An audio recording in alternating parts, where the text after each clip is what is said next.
As you left off, right from the start, as you last left off, entering into this strange domicile where you once blew it up, you entered inside and figured out a few new things as you came together.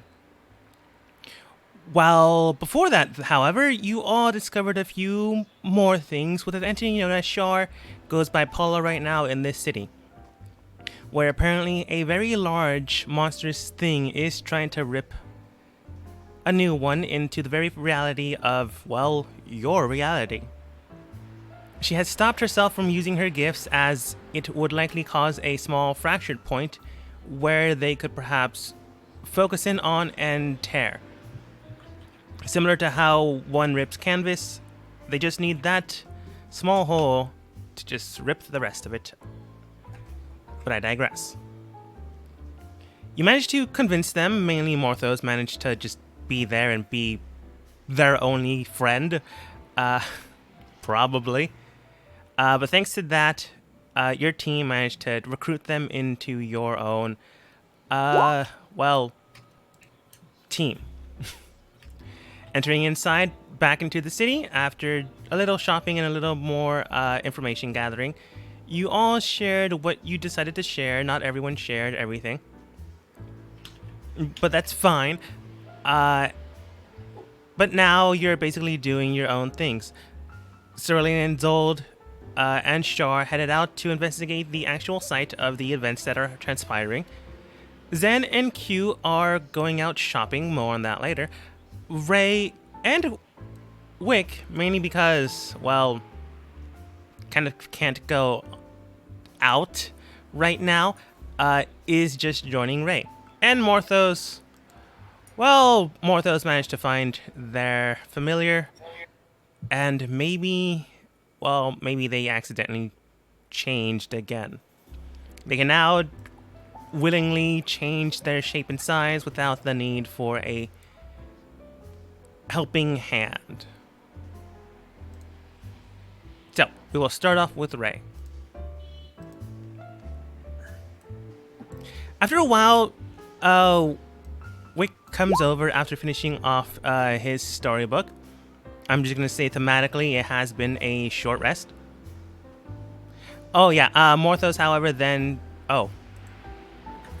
I wasn't here. Yeah, you were heading out to a different place. Just wandering the town. Anyways. Wick coming over after finishing his storybook about 7 heroes, something, blah, blah, blah. Ray probably wasn't listening. Could be important, could not. Doesn't matter. You're studying up. And they just simply put the book down to their side. They just come over and go, well, have you figured it out yet? You know, D-speech yes. and all that? Yes, I think I have it. Great. You know your eyes are very limited? You can't really see through walls or through the emotions of a trans-dimensional entity? Yes, I am aware. Super annoying. None. By the way, I can't do that either. It's just devil sight. Nothing fancy. After a while, the information in the book finally clicks in. You will have to, review it from night to night, but you basically have the speech now. You just have to actually focus in on the information, before you go to sleep. It's fine. You don't actually have to do this again. It's just, when you learn a language, you have to repeatedly do it. And you can say you do that in the background. You don't have to run it as a standard program. Okay. But you now have D-speech. Congratulations. Who knows if that'll become useful or not. It might, you never know.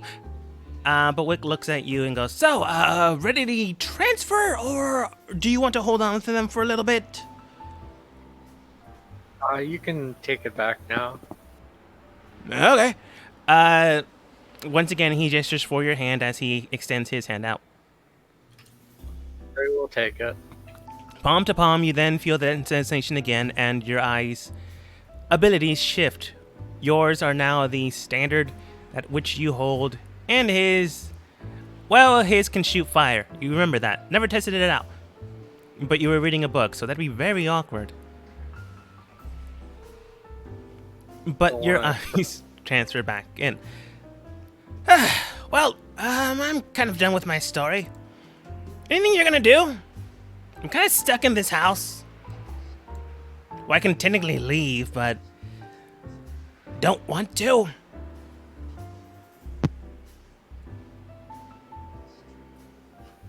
Well, I don't know what the others are up to, and I'm not particularly a fan of wandering around the city alone when there are people that may be looking for us still. I mean, you have a dragon, but if you weren't paying attention to what everyone was doing, Zold said something about going to a lake. I don't know, maybe he likes to go swimming.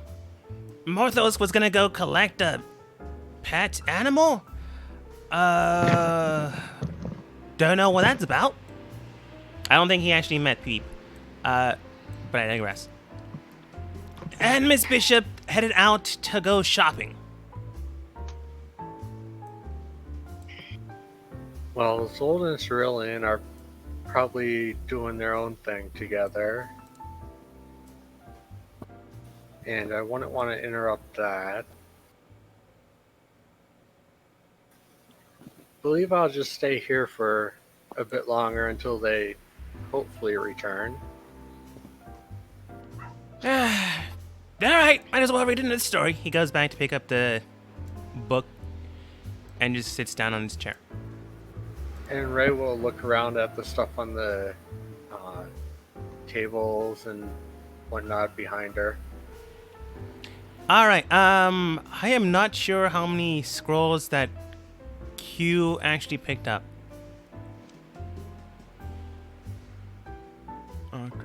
Nothing in my notes. Just books. So, you find 10 scrolls, 5 vintage wine bottles, 2 chests. One seems to be broken open and the other one seems to be unopened. Oh wait, both of them were opened. Both seem to be forced open. This statue that does not, well, it doesn't really go with the motif if you were following a plan, but it's there.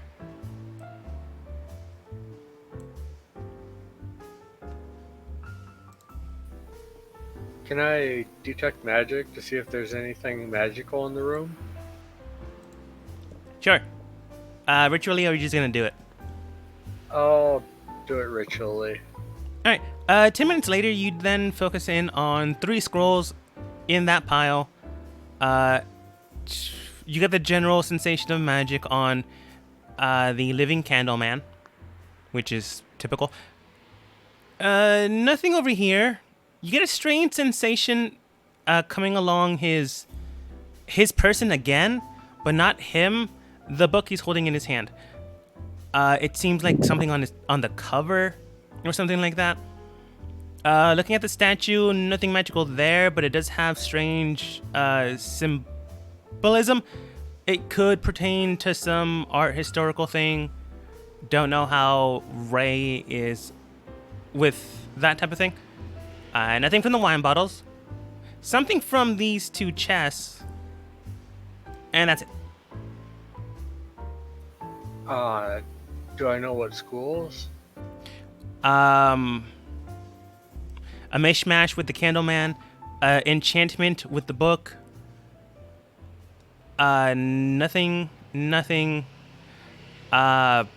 Enchantment, illusion, and illusion. And with the chess, you get the same feeling you got with the whole tithing boxes back at the church. So I'll ask Wick, what's that book you're reading there? It seems to have some kind of magic on the cover. He goes back to the cover. The cover is a symbolism type style. It has no real depiction of illustrations. no famed hero in the distance looking over a horizon line about to attack a dragon. It seems to have symbols, iconography, and one gemstone embedded to the middle center of the cover. Storybook. If you want to look at it, go for it. He hands it over. Thank you. I'll cast Identify on it as a ritual. You cast Identify, and the book pertains to, well, you're just casting it on the magic part, which is fine. You cast it on the magic part, and it does seem to have a magical component to it. The enchantment magic is fortification magic. The gemstone is able to cast the shield spell. Why put it on the book? I don't know. But you have that gemstone now. If you want to, like, rip it from the cover. Do I know if that would, well, if the spell is tied to the gemstone or the cover as a whole? You can roll Arcana.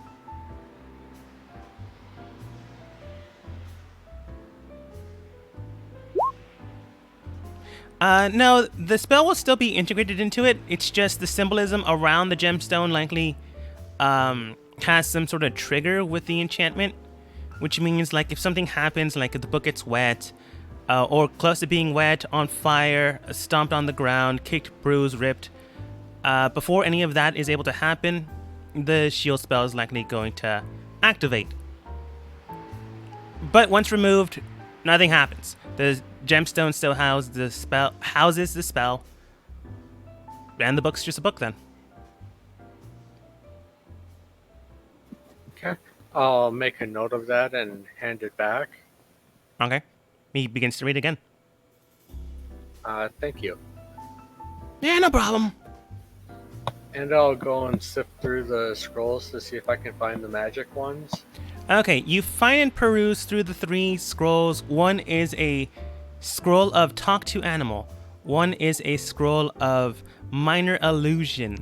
And one is a scroll of Conjure Flame, which is a weird title.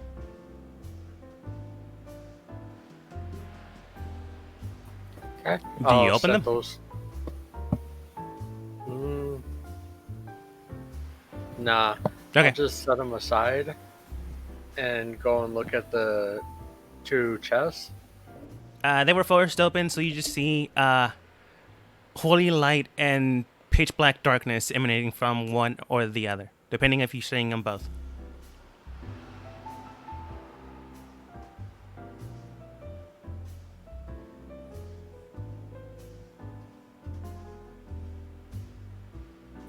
That's it. That's all you get. Can I try casting Identify on the holy light one?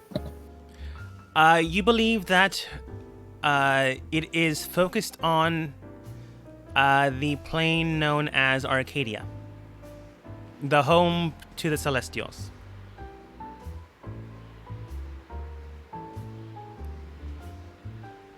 It's like a one-way portal. How big is it? Your dragon could probably fit in there, but probably not you. Maybe if like you really want to squeeze in there, like maybe it's like a 1.5 feet wide, 8 foot long, and 2 feet tall. Okay. Good to know. And what about the other one? The other one, casting it if I blah blah blah, seems to be pertaining to the dimension of the abyss. And there is omit that, to the Shadowfell. It is a one-way trip.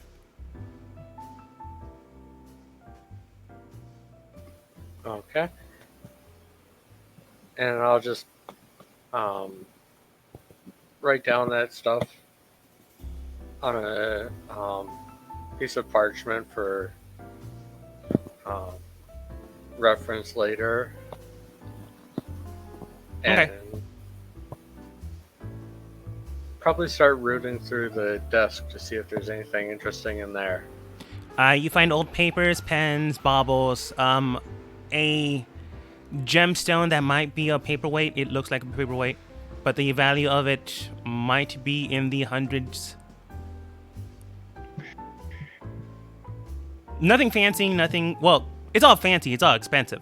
But for you, nothing magical, nothing that wows the eye. Unless you're a noble.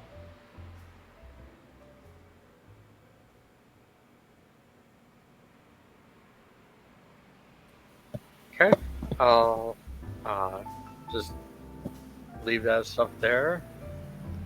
And one sec.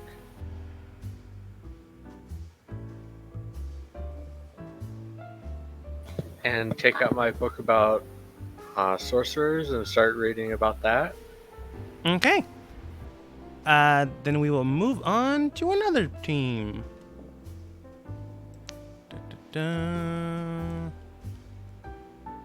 Let's go with... Yeah, let's go with Q. Let's see. Shopping. Where are you, Shopping Plaza?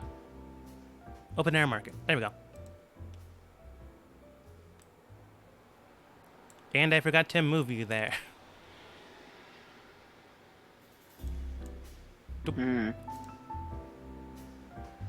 Now, where is she? There we go.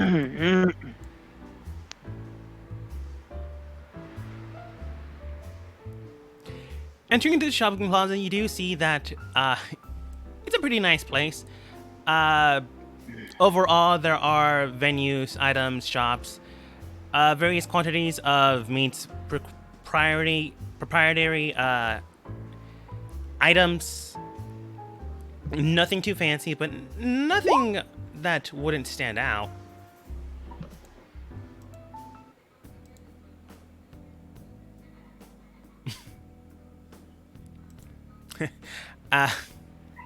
Yeah, you technically are the house mage.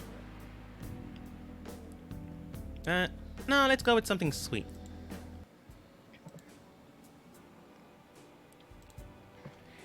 As you enter in this area, Zen looks around. They're methodical. They are monotonous. They are very thorough. She looks towards you, Q, and goes, "Oh, is there something specific you're looking for? From what I remember from where we were here," she holds out a notebook that looks half... well, it does look new, but it really looks half full.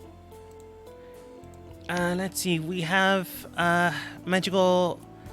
let's see here. They have a magical tailor to the left.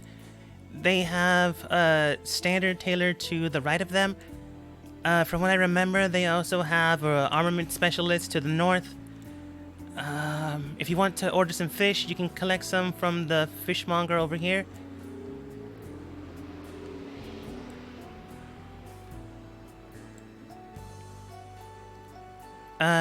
And there's like some typical clothing you can buy over here.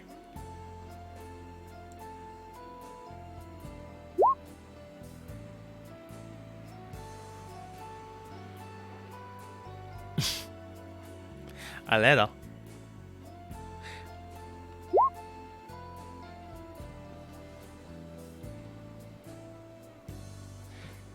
Zen just looks towards you.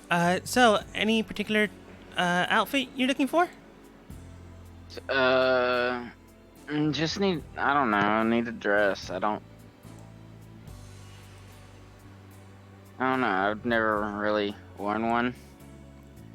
Oh, well, let's go to the enchantment place then. If you haven't worn one, it might be difficult not to stain it. And she comes over here.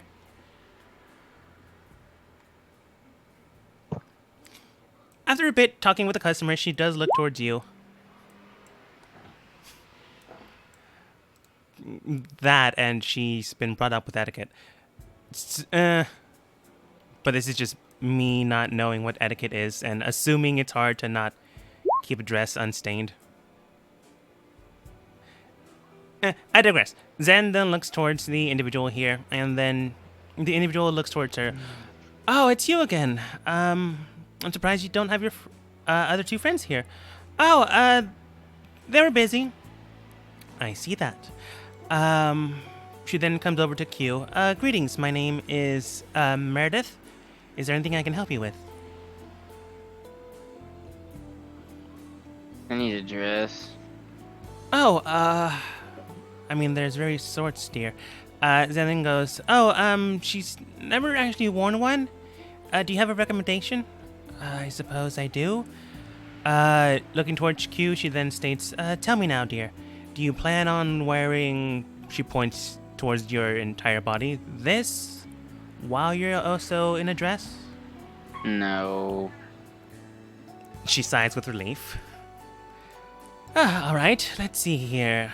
If you haven't worn one, then an enchantment with prestidigitation should work for you just fine.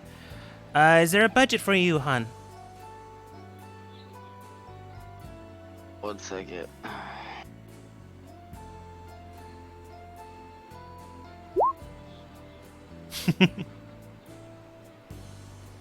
I'm gonna look at Zen.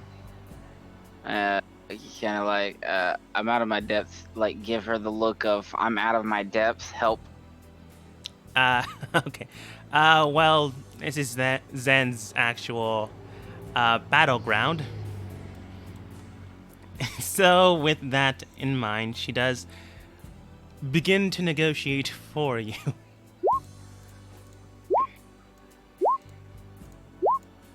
I'm just gonna roleplay it out because it's me talking with me. You're talking with yourself. Yeah. Hey, real quick, Dogma. If I have to get up and leave during the session, I'm not. It's been a long week and I'm not feeling well, so. Yeah, no problem, man. But they go over price, value, items, materials, quantity, cost, how often you would use it, perhaps representation on. I'm gonna use this terrible term, but perhaps giving them a shout out on your Instagram. You know, that whole spiel. You know what? Go fuck yourself, Dogma. Instagram shit, bullshit. I don't know. That was the 10 and the 12 argument. But I digress. Zen eventually does come around. She does reduce the price to 150 gold. And so if you have that, you can buy it. She does give you a nice black silken garb. It's actually a very pretty dress. Even to your eye, you can tell that it was well designed. It's not actually black, but it's a black dress, but with a separate black color, with a depiction of a very stylish design. Near invisible to the eye, unless you actually have superior dark vision, or you're like super close to the person.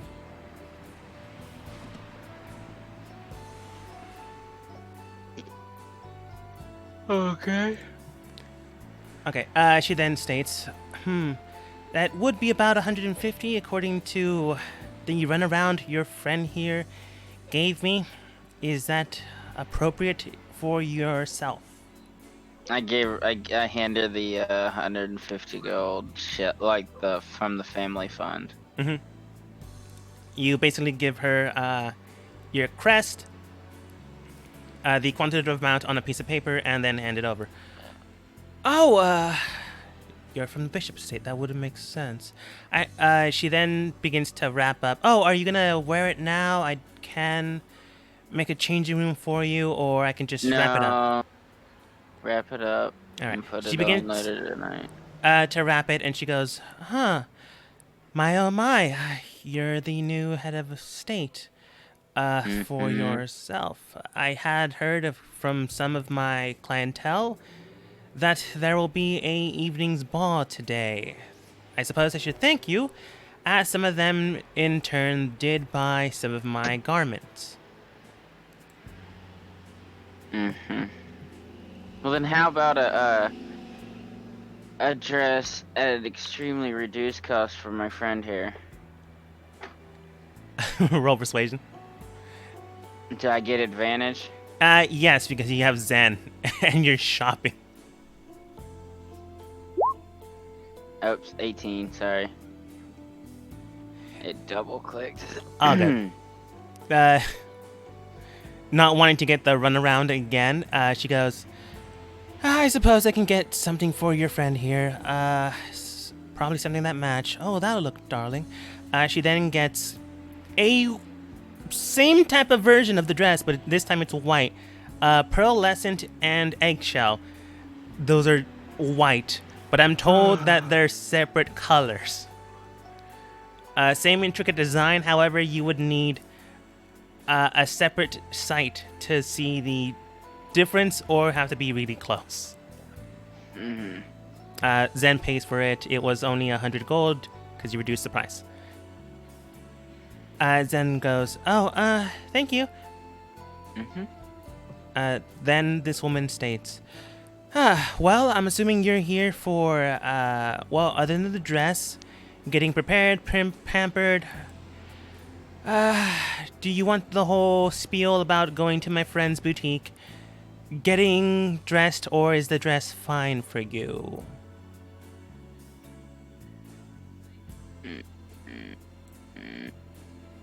That's You can tell basically that- what you guys Yeah. does. She just groans. She doesn't know what to do.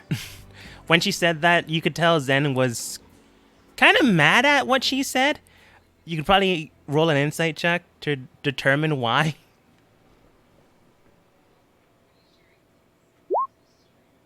Yeah, this woman basically straight up stated you were homely because that's all you were doing, dressing yourself up but never really changing and preparing yourself for the said event.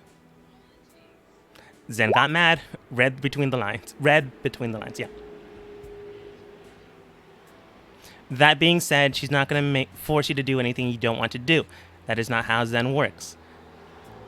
She's just mad that this woman stated something that she has no idea what she's talking about.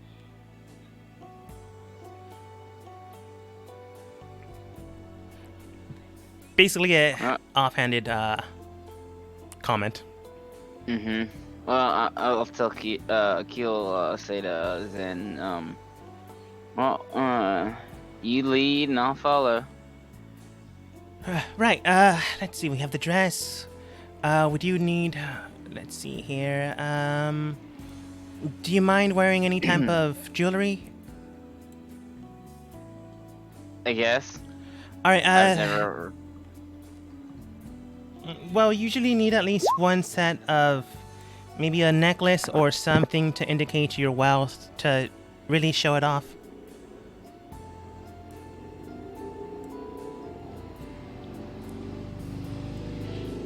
So she comes Okay. over here.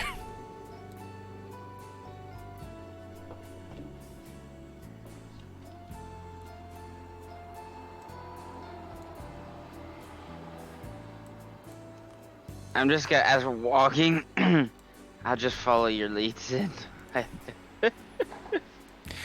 As she's walking, she goes over her notes, speaks with some people here and there. Some people now seem afraid of her. You wonder why. But she goes to speak with this woman here. She's fierce. I She's like it. fierce. Once again, going to roll a few things. Oh, wow. Maybe I should have played that one out. One more roll.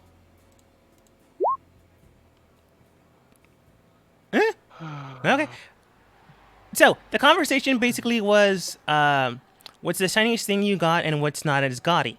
The woman then continues on about, if it's so expensive, are you sure you can afford it? Zen kind of stumbled on there, and she herself was surprised that she stumbled on that part. However, Zen bounced back immediately, not berating her, but in a way that one noble would to a person beneath her. Not in the same arrogant stance, but the best way I can describe it is ruthless shopping. Couponing, basically. Ruthless couponing. and the woman fell to that. Zen barely won because she rolled one set of rolls higher. But she does present to you a necklace of platinum, a shelling with a nice silver inlays. The necklace itself has a pendant at the end of it with the crest of the magical god. Blanking on the name here. Something with an M. Mistra, thank you. Mistra. Well, this is the best I can do. With your dress, it would be the most appropriate with it. It would complement it quite well. Zen then states, yes, compliment, etc., etc. Beyond that, however, we do need to make sure that it is quite well to do. Yes, it is. Zen looks at her. Just gonna roll intimidate against this person. Well, Zen is not exactly that threatening. But she got a bonus because of the shopping thing. So she just barely passed. The woman then goes, but if you do need assurance, I am willing to bring it down to 100 gold out of the 300 gold it should be worth. Is that fair to you? Zen looks towards you, Q. Oh, yeah. Sorry. Zen then states, it's appropriate. Good. I don't want to do this again. Zen then pays for the necklace and she hands it over to you.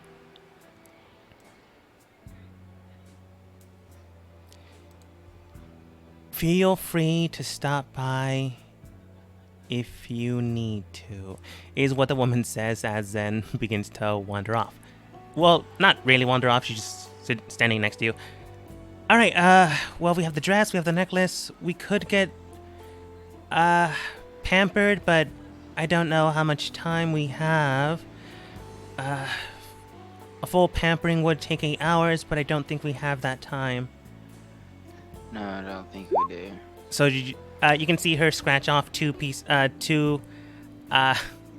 papers in her notebook, basically cutting that plan off. All right. Other than that, we should be good. We could get hair, makeup done before we head out. Nothing fanciful, but something tasteful.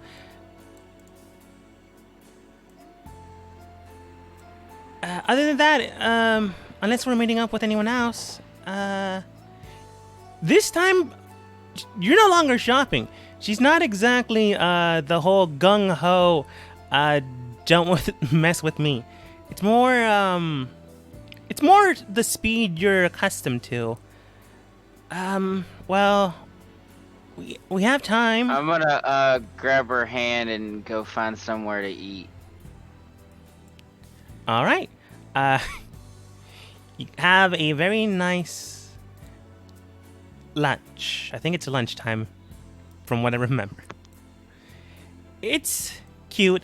It's no longer shopping. You don't have to feel out of your depth. It's actually something you are accustomed to, eating and enjoying a nice meal with a friend. She does seem more flustered than normal while I don't have a restaurant, so you're the mind time. She does look towards you and goes, usually we have a custom when we have these type of things. Is there someone you're going to have escort you?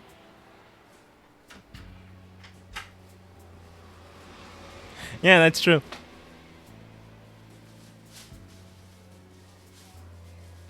I don't know about peasant, but she's a tiefling currently.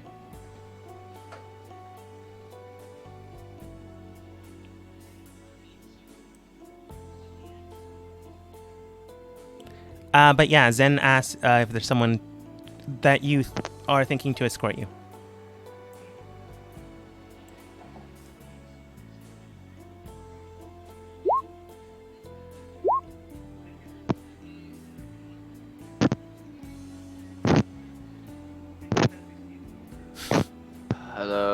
Hello.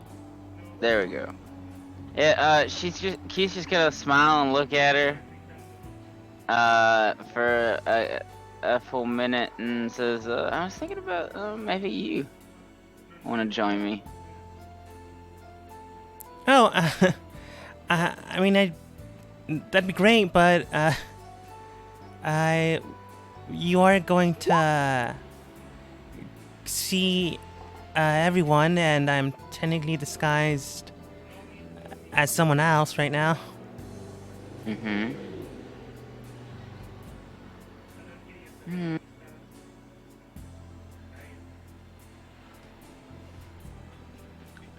I mean, is there a reason you want to stay hidden right now? I mean, we are about to. I mean, Zol did say we are about to do something in the lake. Don't know if it's illegal yet. I mean, I'm gonna openly do it, so I'm not hiding who I am.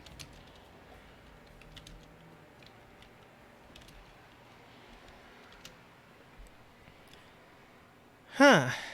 She ponders that for a quick second. Then a few moments later, she thinks about it. While nothing changes right now, she seems to be lost in thought for a second until she gets back in the moment. Well, if you want me to escort you, that'd be great. But only if you want it. I'm sure there's another family you can speak with.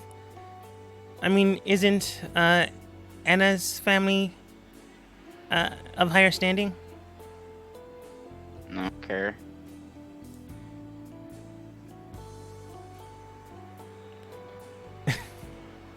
You can clearly tell you painted her into a corner.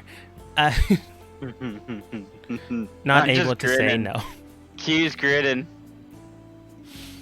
But awkward cuteness aside, she does eventually agree to escort you. She's trying to give you every best option you can get, and in turn, you say to her in a roundabout way that for Her. you, she is the best option. Yep. But more on She this. is the only option.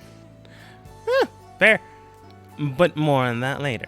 Let's see here. Zold's at the lake. Alright, real quick, Dogma, I'll be back in a few minutes. I gotta step away for a second. Yeah, I'm yeah. gonna go see if I can find some medicine. No problem. Let's see. Waterway Lake. Waterway. You haven't reached that part yet, or you may never get there.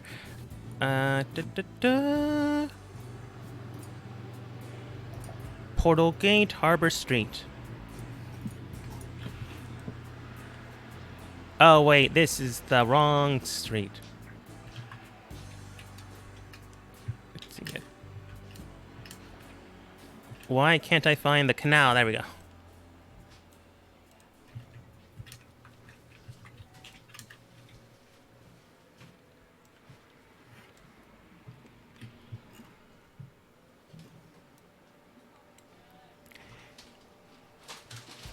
Zold, as you reach the canal system in your new attire, flanked by Cerulean and Paula in their own disguises, Cerulean, I think now looks... I think she's going to just be an elf this time. Paula's human.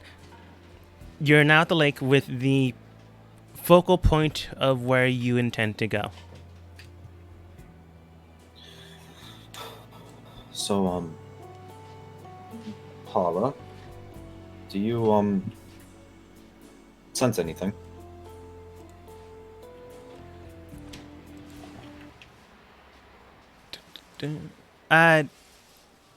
Taking her into account, she does look around. Looking at the waterway, she does state, from what I can tell, there's something here, but it's pretty deep down.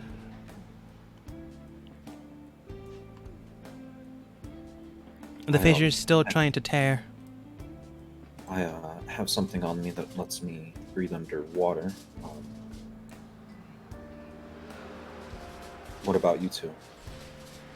Cerulean does state, I suppose I can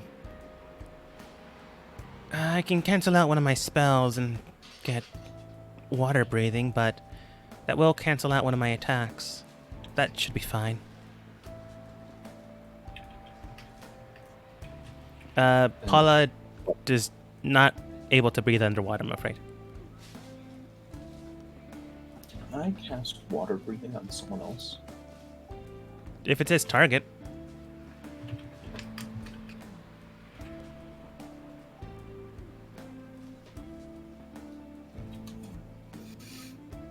Oh, it's up to 10 creatures. Then probably. I'll cast water breathing. Okay. You remember water breathing was cast upon you like 24 hours ago?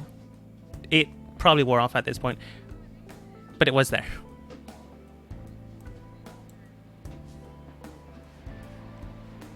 Let's go for a swim then. Alright. You begin to swim down deep into the cavern-like system. Looks like I was wrong. You then see... Well, actually, I need to describe more before you actually see anything. Entering into the waterway system, you do see that there's a strange miasma underneath, but you do slowly pass it. The miasma seems to cloud any visibility beyond 10 feet into the lake itself. So unless you're actually diving deep, rather than just simply swimming, you would normally not see that strange depiction. As you dive further, you can tell that there are two main structures that are hard to see, but they are apparent. One is heading towards more of the south with strange, what look like buildings, and the other one is heading north with what appears to be a strange circular object.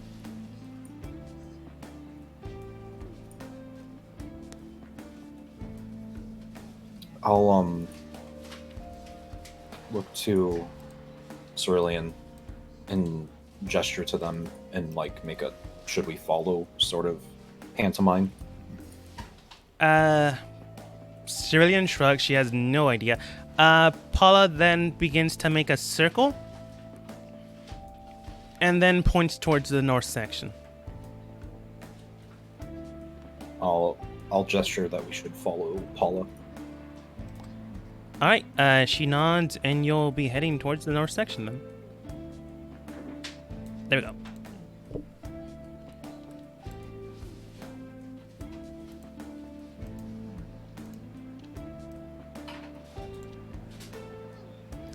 As you begin to dive deeper into the area, you do come across roughly around 80 feet deep. The strange structure that you notice far beyond that is a larger version of the monotonous gyroscope. However, this one has strange clouds forming and overlapping the thing. Not only that, there is a battalion of what appear to be... it's kind of hard to tell what they are, but they don't seem to have a problem breathing underwater. They seem to be attacking and in sense as well, being attacked.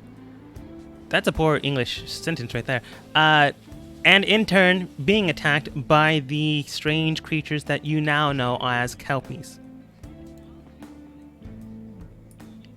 As soon as one of the Kelpies die, two more take their place. Fictitiously. Bad choice of words. So these things, the guards, as it were, Yes. are being attacked by the Kelpies. Correct. Everyone in red is considered a guard. The rest are the individuals that have been taking people. You surmise or assume. Yeah.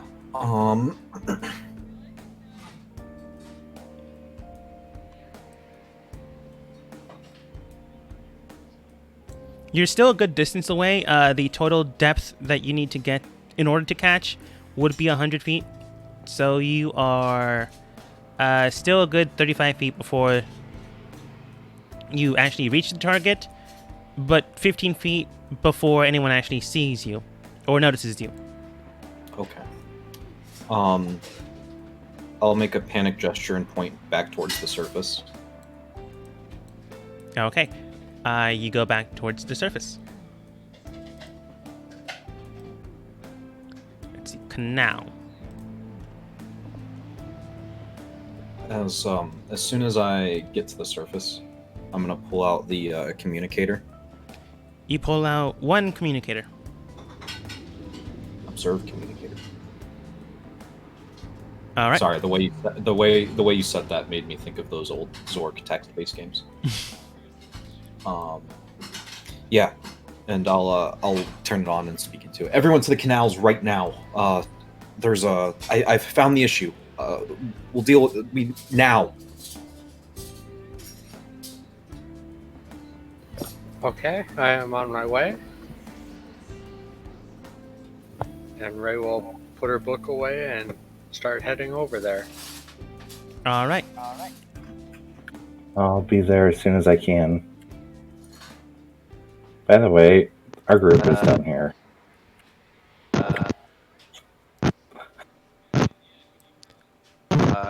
Mike. There we go. Hi, I'm on my way. I'm the only one that's not in that group because of the kids. Right. Dope. That was the kid group. That was the mission that you stole children in. I just didn't remove you for one reason or another.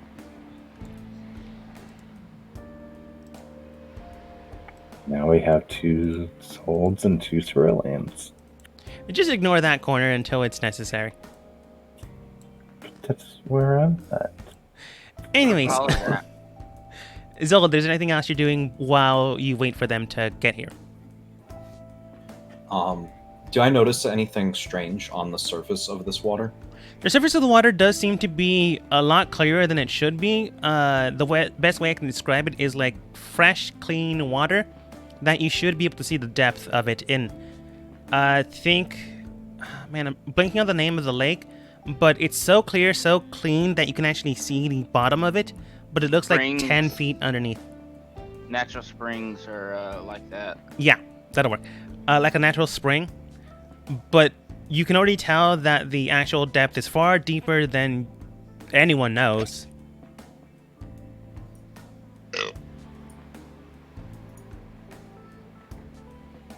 But to them, it just simply looks like a very nice, clean boating lake. You do see some of the fish swim pleasantly. You would imagine they're super easy to catch.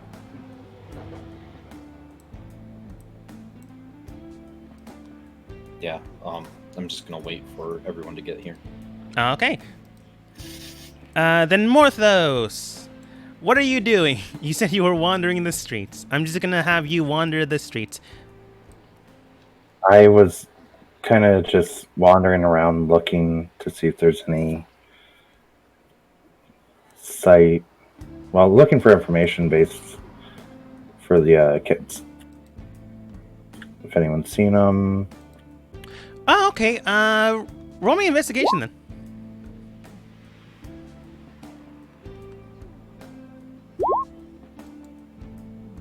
That's not bad. Coming over and wandering about the area, you do see this strange individual. They are strange in the sense that they are a orc in a very, very xenophobic city. Looking toward you, they look... Is there something I can help you with? Yes, I'm trying to locate someone. A half-drow. Wasn't he half-drow? He was half-drow. A half-drow young man from an orphanage here in the city. He went missing recently. Oh, another of those missing cases then. If anyone might have information, it could be the authorities themselves, or... from what I hear of it, and I would keep it hush-hush, maybe someone from a very seedy place could perhaps help you. The Underground. He does not, but doesn't say yes or no. I can probably tell you where you could perhaps find someone that can help you.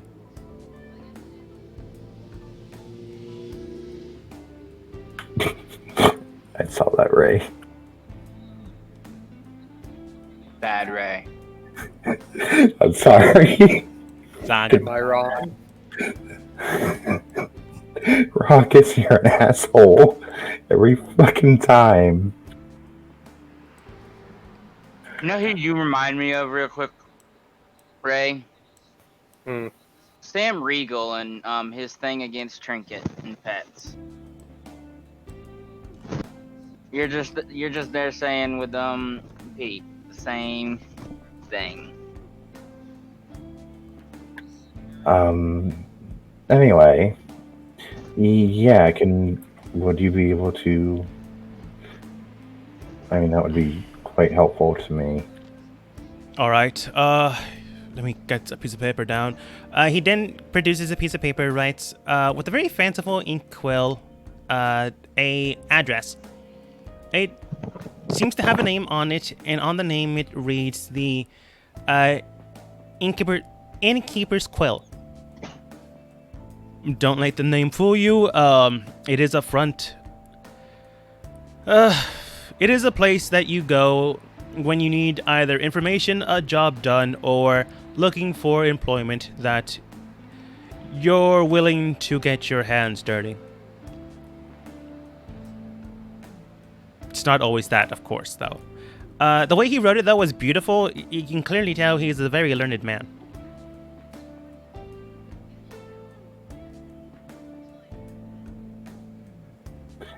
Yeah, for especially orc. That's a little racist, but you're not wrong. That's the truth, According to D&D, it is. But right? looking towards you, he then states, "Is there anything else I can help you with?"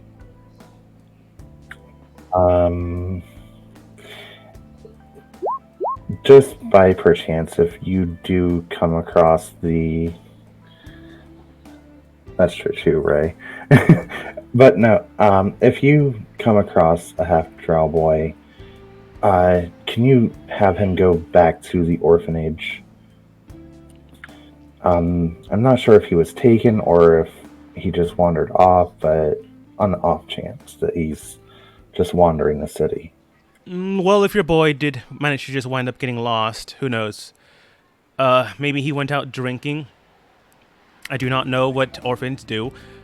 I'll let him know to return back. Thank you. And I thank you for the information. Anytime. And then- he wanders on. I will start heading towards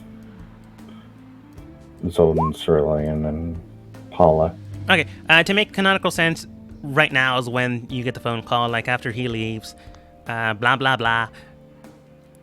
I think everyone said they rush over. Yep. Okay. Even though Morthos is the closest, you get theirs last.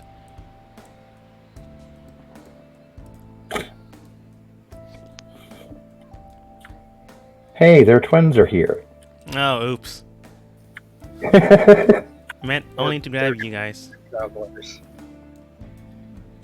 Now they're gone. Everyone rushing in, Zen, Q, Ray, Morthos. No Wick to be found, but that's probably their own business. Rushes in. Cost gives them a brief overview of the current situation.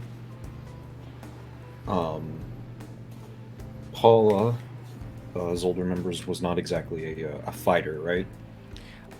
She doesn't like to fight. She can. She chooses not to. So he'll have her stay on the docks here. And then, like, after he finishes explaining, he'll pause for, like, questions and then jump in. Questions? Jump in. Oh, wait. Sorry, I meant to do a joke there. Questions? Great. Good. You guys need to figure out how to breathe underwater. Jumps in. Ditches them. Oh. Bob's back up. Water breathing is 30 feet. Casts water breathing again. Getting everyone this time.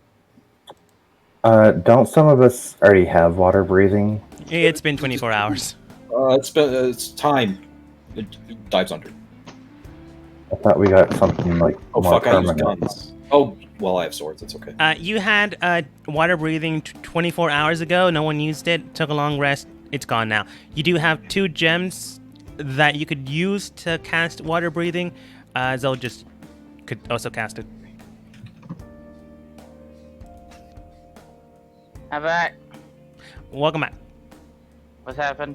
Everyone grouped up next to Zol. Zol gave everyone the information of, hey, there's a very weird construction thing that we are aware of that is currently being guarded and attacked. Zold then cast water breathing on everyone. Morthos complained that Zold had to use a spell because he remembered that you have 2 gemstones that cast water breathing on 1 person. It's worse, water breathing. I'm sorry. It is fine. That's not explained to me. I thought I explained it last time, but that's fine. I can think of a lot of things and still be wrong. No. What you said is they could breathe underwater. You didn't give a time. Oh yeah, I think you're right. That is You never my gave bad. a time limit or anything. You just said that you'll be able to breathe underwater. And here, give these 2 to these people. They'll be able to breathe. All right, I think I said that because I thought you would literally go do it as soon as you got it. I was wrong. No, You we know took our children. group. We took care of some children. Yeah. I played around in a basement. If I took care of, you mean kidnapped? Same thing. We rescued. I prefer rescued, Ray. I prefer forceful adoption, Ray. But no. Does everyone jump in, or do you leave Morthos and Zold alone to face the wild? Eh. Ray will. Doesn't as a Zen have a baby- bag of holding? Yes. I give her the dresses, shit that we bought, so they don't get wet. That's fair. Bag of holding it goes. And dive. Okay. No one moved their token. Cock. As tokens keep getting moved. That's old. Yeet. Too bad your token's already there. Paula's not ready. All right. So bitch. I mean, she might be. You only Morthos knows her father. Oh, I like the effects on that, dude. That is pretty cool. Thank you. Let's go not from taking a short rest to what does ethereal plane sound like? I should be full on spells 'cause it's been a day, so that goes back. Yeah, this will work. Yeah, okay.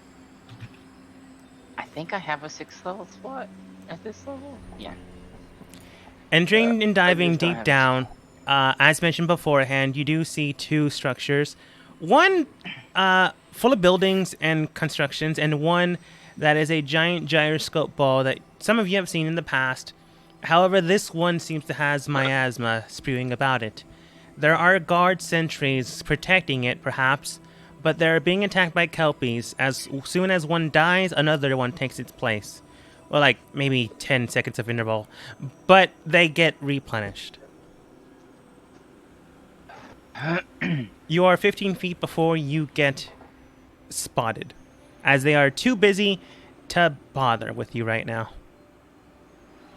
Or see you, if I'm going to be honest.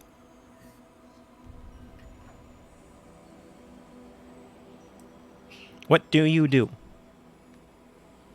And when you're thinking on that, I'm going to have to take 5. I need to give my cat his insulin. Be right back. I think we fight the guards. Do we fight the guards? I'm honestly not sure. I don't know what like, me as personally a star, I don't know what's going on honestly, other than I remember watching y'all talk about that orb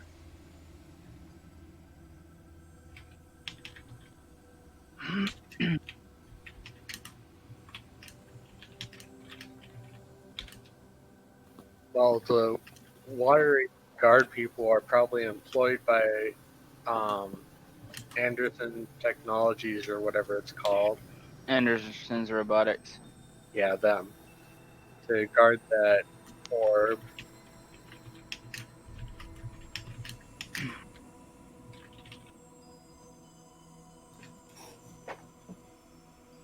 So anyway, what's our thought process here? The Kelpies don't like the orb thing. It's clearly kind of fucking super evil. The orb guard- is? Yeah, with the miasma. Right.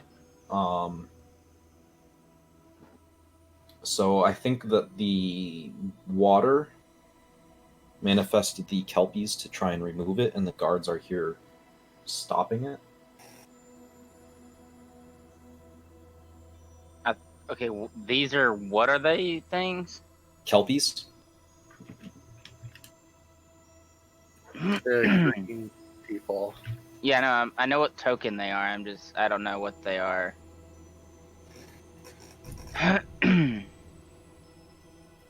Well, Zolt thinks that Huntsman seems to think they're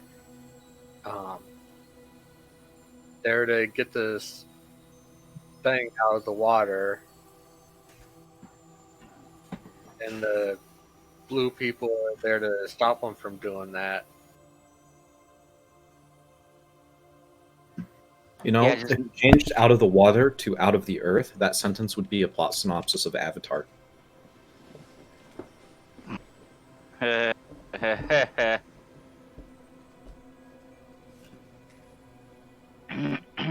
I'm back, by the way.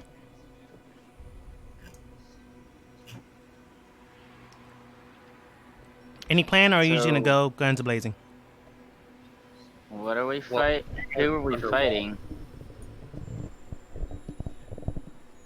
It's entirely up to you. You can try to take down the entire thing. You can try to just take on one specific group. The ones indicated in red might be guards. The others are entities you've seen before, known as Kelpie, that at one point or another have been seen dragging people into the lake. These are likely the entities that have been kidnapping people. You don't know where they are, though. So they're bad if they're kidnapping people, but then Said the don't want kidnappers. this. Hey, Q's not a kidnapper. Q didn't kidnap anybody. That's technically true, but you're an accomplice at the very least. For their own There was no connection to Q. She is not an accomplice. We more like acted like child protective services. Right. Yeah. We basically CPS'd them. Sure. If you want to see it like that. Yes, let's go with that. We'll just say that Q was the one that called us. Yeah, okay. Fuck you. So what are you doing? Unless you're still taking the 5, that's perfectly fine. See, I don't know who to fight. I know the Kelpie are kidnapping people, but then the Innocent Robotics are doing shit too. Ray's gonna point back up at the surface and start swimming back up. Okay. To save myself the hassle, you're back on the surface. What's up? So, what is the plan here? Kill the guards, see what happened. Don't kill the Kelpie, even though they're the ones that are kidnapping people. I think they might be kidnapping in response to whatever that thing is. I think they're restless. I actually might be able to speak to them. Okay. So we kill the guards. I think so. But they work for Anderson Robotics. Not all the guards. You can tell that the robotic guard. Oh wait, you're technically speaking about the guards in the sea. Yeah.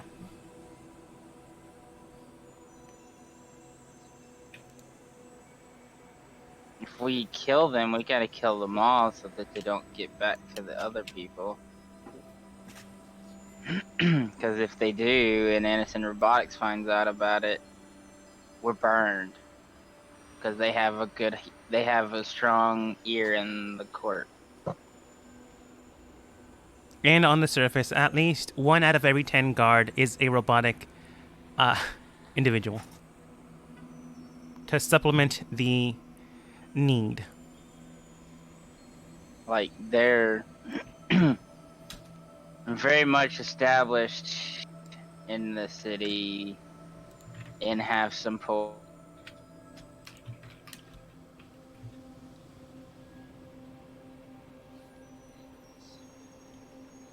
That's the way it is.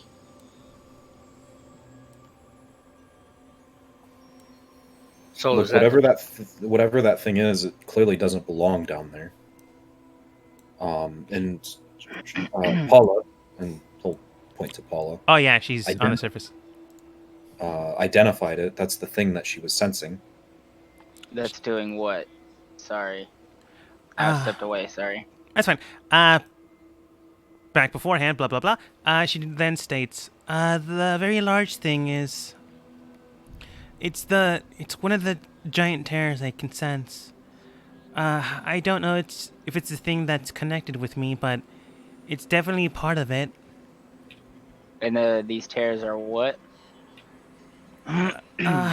It's kind of how I got here, and probably a few other things got in here. Basically, they're portals to different places. Oh, so this is basically bad. It needs to go. I mean, I don't know what exactly they're doing. Maybe they're making it easier. Maybe they're making it harder. I don't know who they are or what they're doing.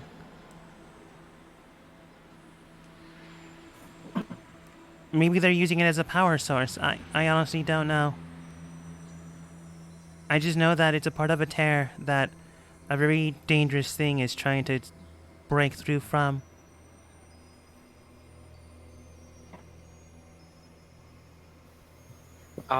we talked about these before with the guy at Anderson Robotics, right? Yes, you did. Not fully, because I think conversation broke down after Zold asked, so what about these children? So you never got a full briefing on them? What did he tell us about them? He told you that this engine system is to supply energy to something specific. Never mentioned what. Full disclose. Can't say, can't do unless you need to know. But maybe to supply power. Well, this is likely supplying power to something. The miasma, well, he didn't mention anything about miasma. However, you did talk about... I think he did talk about portals at one point or another. So he did state... you know what? I'm just going to roll a history. So, even if you didn't or did... 8. And rolling for him, 4. Yeah. So at one point or another, I'm just going to give this to you because I rolled poorly. You mentioned to him about portals, and he did then collaborate this information. Well, I'm not exactly sure or a expert on the portal endeavor, but I do know that portals can transfer you from place to place, location to location, or plane to plane. I know that other worlds exist, and the quantitative amount of reaching there takes a vast amount of energy. However, it also supplies a good amount of energy as soon as you begin to tear from location to the location, a vast assortment of what is considered kinetic energy is burst forth. It's possible that you can harness and acquire that, but I'm not exactly sure how to do that just yet. It's simpler to just simply stabilize the thing than rather it letting itself disperse, as it could cause massive damage in the area. That being said, of course, though it's only in theory, I'm not exactly an expert, as I've mentioned before. But, well, this is a topic I could probably look into if need be.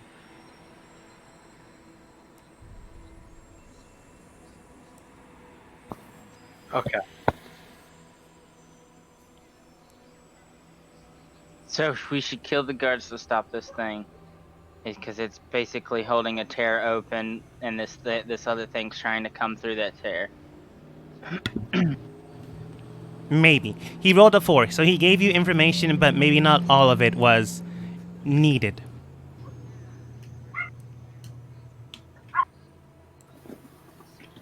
Well, kill the guards. Hopefully the Kelpies will at least help destroy that thing.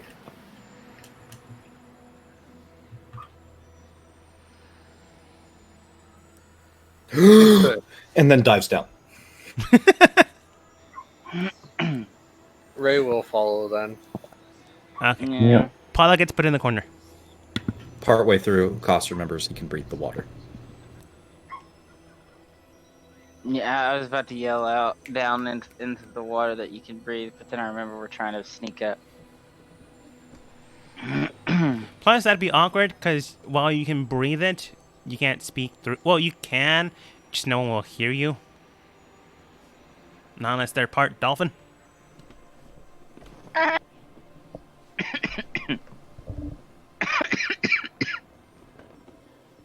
Okay, but minutes later, you do dive down back to the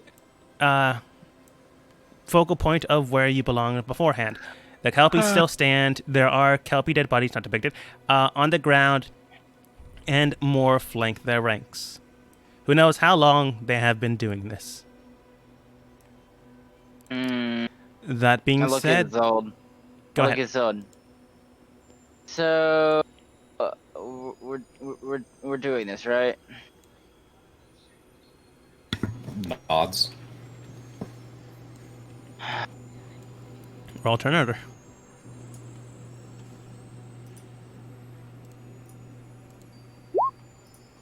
I got a 20, but my not wanting to take. I saw it.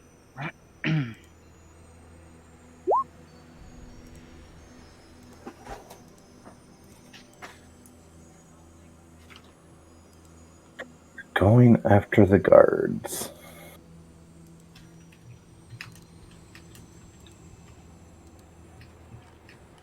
Okay, Cerulean got a 7.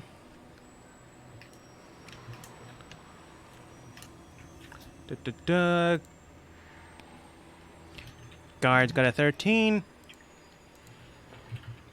Kelpie got a 5. Zen got a 14. Secondary group of Kelpie got a 2. Secondary group of guards got a 8. My rolling is as bad as yesterday. Descending order. All right. I wonder if this will work. Give me 1 second. Watch out for background noise, so just watch out.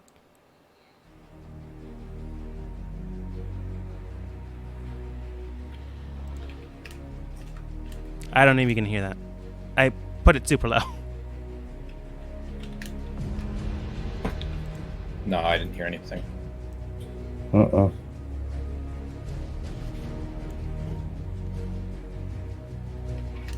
I just don't want to put it too high.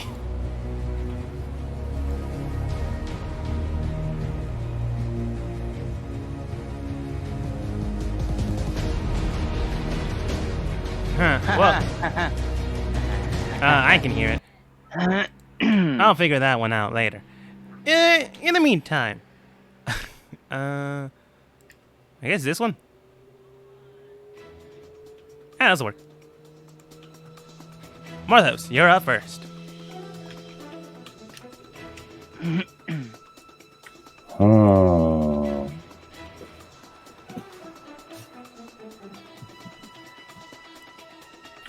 Well,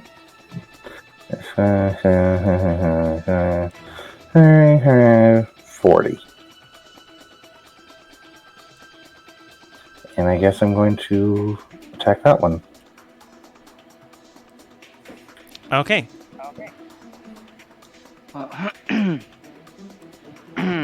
As you manage to get closer to them, you can tell that these individuals are known as Genasi. To be specific, they are water Genasi. Yay! Because they can breathe water. And Great Sword appears. Okay. Ha ha ha ha ha ha! Slice, slice, slice. That does hit. There really should be a penalty with swinging weapons underwater, but I didn't think about it until just now, so there is none. There is actually. It's disadvantage unless you have a swimming Have speed. a swim speed, I think. I mean, that would make Or- sense. If the weapon isn't a dagger, javelin, short sword, or trident. I've never had to deal with underwater combat. Even though I made a scenario with underwater combat. Really should have thought that one through. Still, with a disadvantage, 20 still hits. And second one will miss then. Yeah. But I'm going to expend the spell slot And with that first. smite. Yep. 5th level smite. Jeez. That's how many? Can't cast it any lower. No, I can't.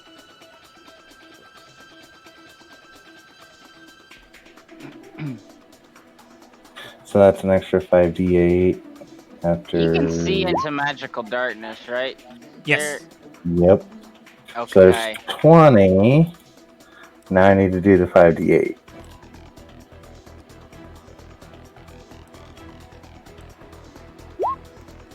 So 41. With a massive curcum out of nowhere, the farm boy brings out a giant blade, far too large for his frame. Remember, you're a farm boy right now. I know. Swinging their blade straight at the individual in front of you, it swings and it does cleave through. As it does hit in, a massive ricochet enters the fray and a almost whirlpool enters the area. The massive amount of damage is quick and swift.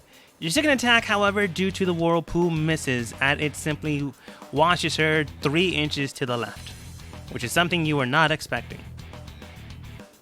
Eh. Anything else, Oh. Morthos? I don't know if it matters in this situation, but it knocks them prone. It wouldn't. If I'm gonna be honest, it wouldn't. They're in water. I mean, I guess they're now horizontal. But no, I think that's about it. Okay. Q. Right there. Right there. 20-foot sphere. Radius. Sphere. Starting from there, it'll get all 5 of the blue guards. I'm gonna cast Hunger of Hadar. And just this little dark void on top of it, like in a spot right there with the machine, just. And you just hear very, very, like, hideous laughters and everything, and occasionally, you know, from the sphere you'll see those little tentacles plop out and then go back in. So Yeah. all 5 of them. Do me a favor and post the description of Hunger of Hadar. And then think about what the decision you just made was.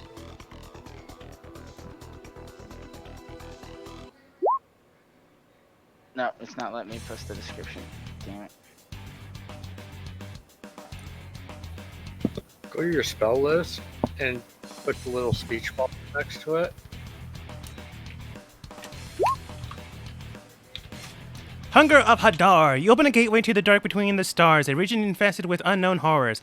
A 20-foot radius sphere of black nothingness and bitter cold appears, centered around a point with range and lasting for the duration. This void is filled with a cacophony of soft whispers and slurring noises that can be heard up to 30 feet away. No light, magical or otherwise, can illuminate the area, and creatures fully within the area are blinded, including Morthos. The blinded creatures... No, he's not in it. Okay, I put it the way I put it. He was outside the 20-foot radius. Okay. A void creates a warp in the fabric of space, and the area is difficult terrain. Any creature that starts in this area takes 2d6 cold damage, and any creature that ends in the turn must succeed a dexterity saving throw or take 2d6 acid damage as milky, otherworldly tentacles rub against it. Milk. Yeah, I need an adult. You're outside of the thing, so you're good. Yeah, you just summon the tentacles on everything in all the bad guys. Tentacles. And I'm standing right here. You're right next to it. I need an adult. Okay, well, Zold is correct, so something inadvertently does happen, but more on that later. And technically the spell save DC is 17, not 12. I don't know how to change it.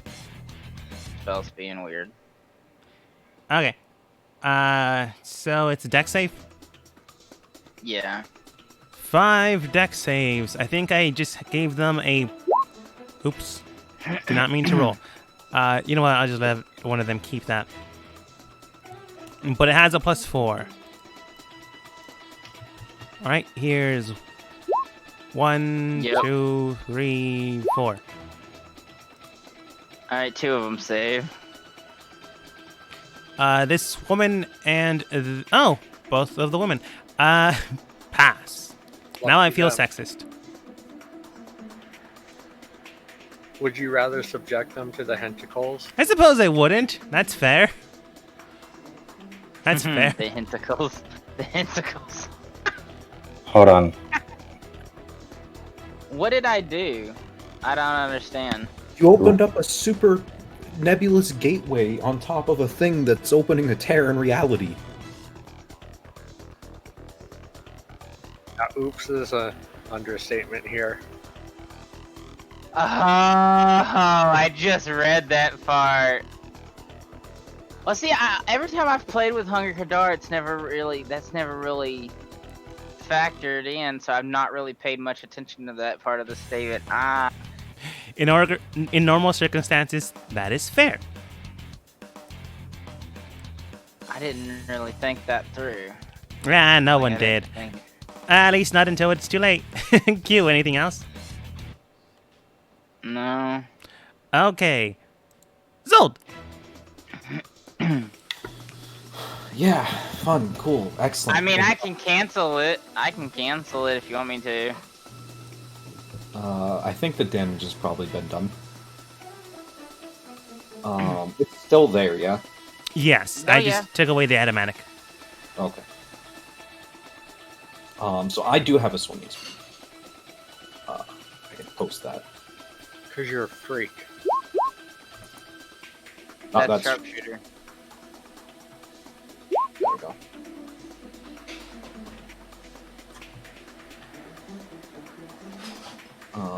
Okay. It's right Oh, we're here. trying- In or out? That's in. Let's see. I'll just make the Yeah, that's in. thing again. Okay. So I guess I'll go there. Just make it purple. Cool. Go on.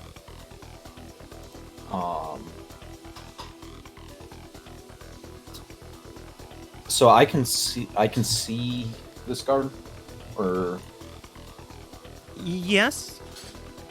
okay. I get to do some teleporty bullshit. She all. should be inside it too. Cause I plopped it right there. I think But the issue is that we're using a square for a circle. Right. I was wondering why it wouldn't let me do things properly. Hang on, I got it. Just a little more. Increase the size by a little bit. And there you go. Yeah, we just gotta remember he's in it. He's just not in it with the thing. Hang on. Oh. Scoot. There we go. I think Yeah, if you hold she- Alt, you can Pull it off. not on grid, yeah. Now I'll just increase the size. I just know that Marthos isn't inside. Yeah. Oh. So I will attack this person here. Okay. Yeah. Attack this person here.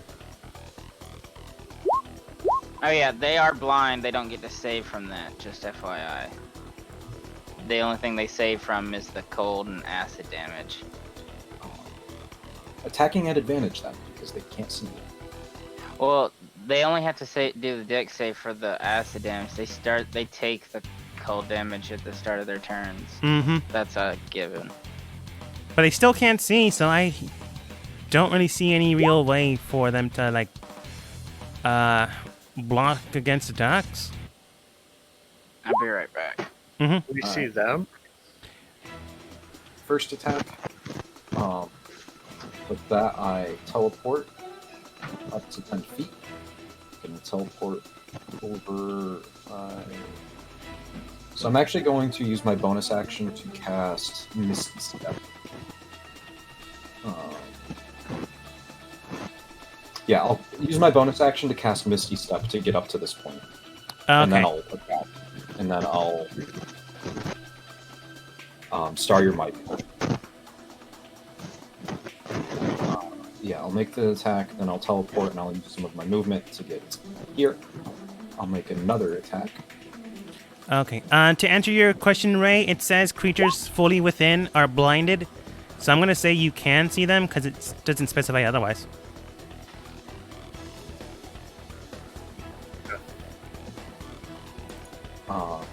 Does a... Oh wait, I have advantage. I'll turn it on for the next one. So, does a 19 hit? 19 just hits. So they take 12. And, because I attacked two different things, I get to make a third attack. And also I teleport in.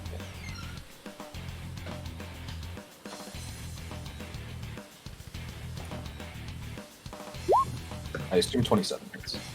27 does hit. Not So they all have to make the Constitution saves. All that you attacked or everyone? Everyone that I attacked. Okay, con, they have a +2.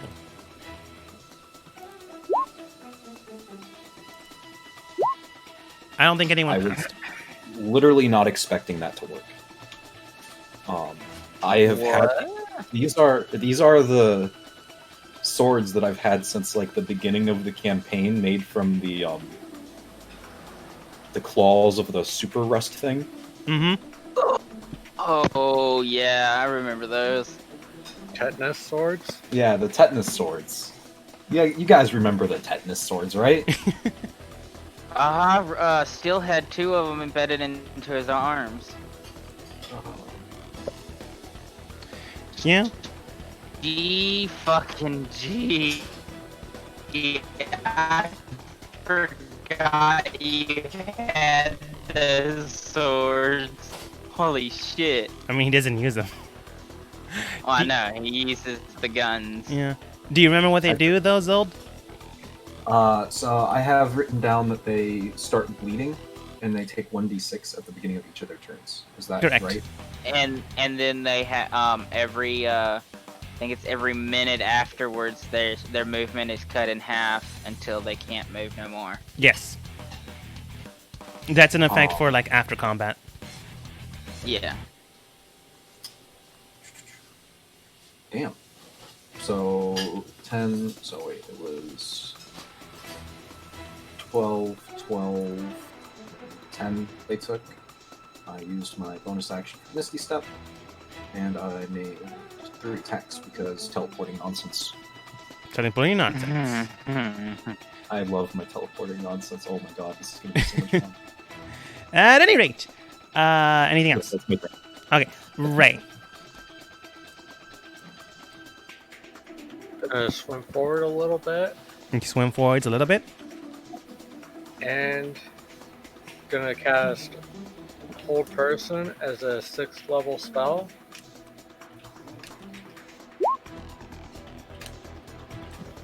All right. And use my Channel Arcana. That's on everybody, ain't it? Yeah,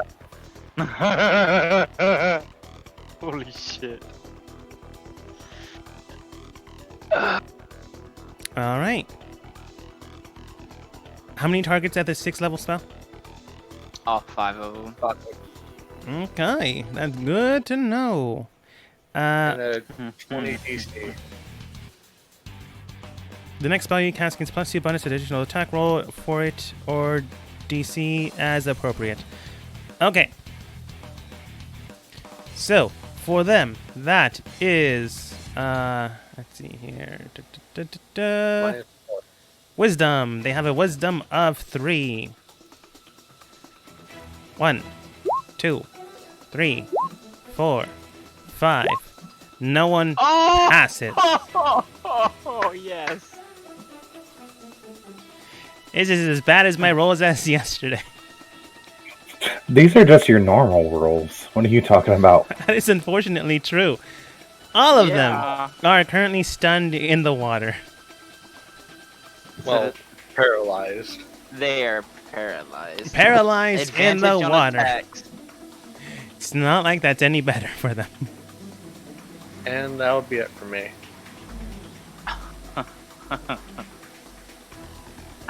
Okay, just let me finish marking these guys. It would have been better if I had gotten to go before Zold Yeah. and Morthos, because then it had been really ugly for them. But Hooray! this will work. Zen's turn.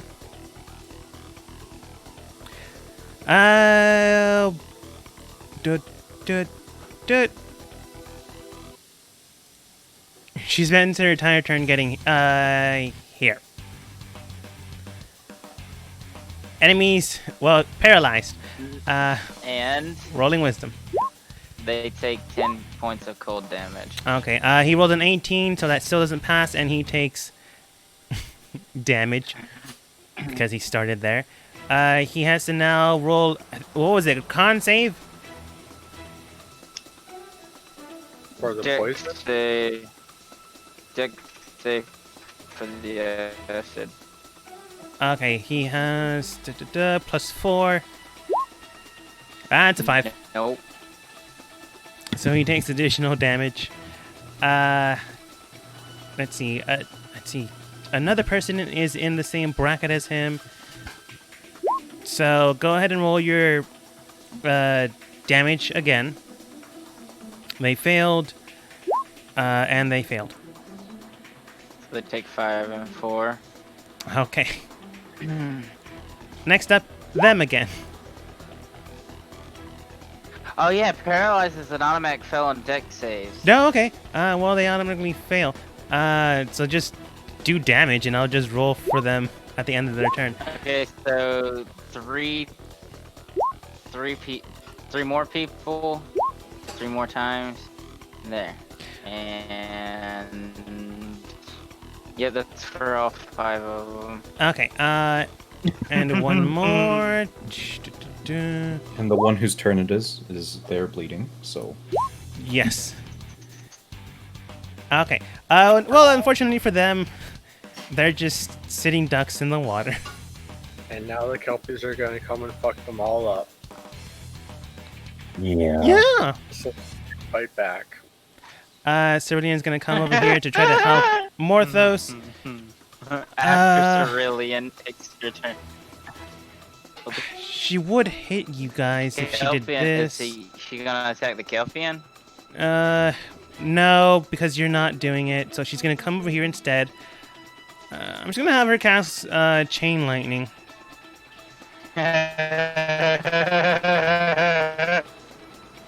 Wait, is that a good idea? Oh, we're in water too. Is that a good idea? That's technically true, and she'd be she smart. would know if that was a good Yeah, idea. she would know. Or not. She would know. Let's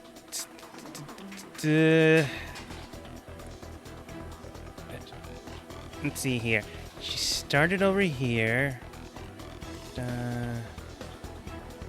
Now, if she had a ring to change the element, it would and change it from lightning to something else.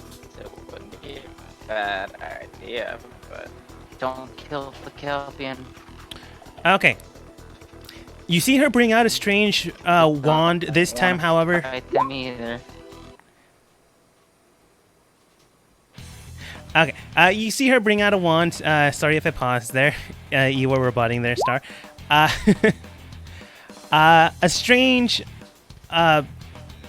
ornamental thing, but it is like hard rain falling, how decorative it is. She then casts something in the middle of the darkness that has been summoned by Q, and immediately these two must make a... They fail! They can't. They're paralyzed. So immediately both entities get pulled into a black hole like thing. It's not a black hole. And are now considered restrained. Their speed reduces to 0. Let's see how much damage this will do. They're fucked. They only take 9 damage though.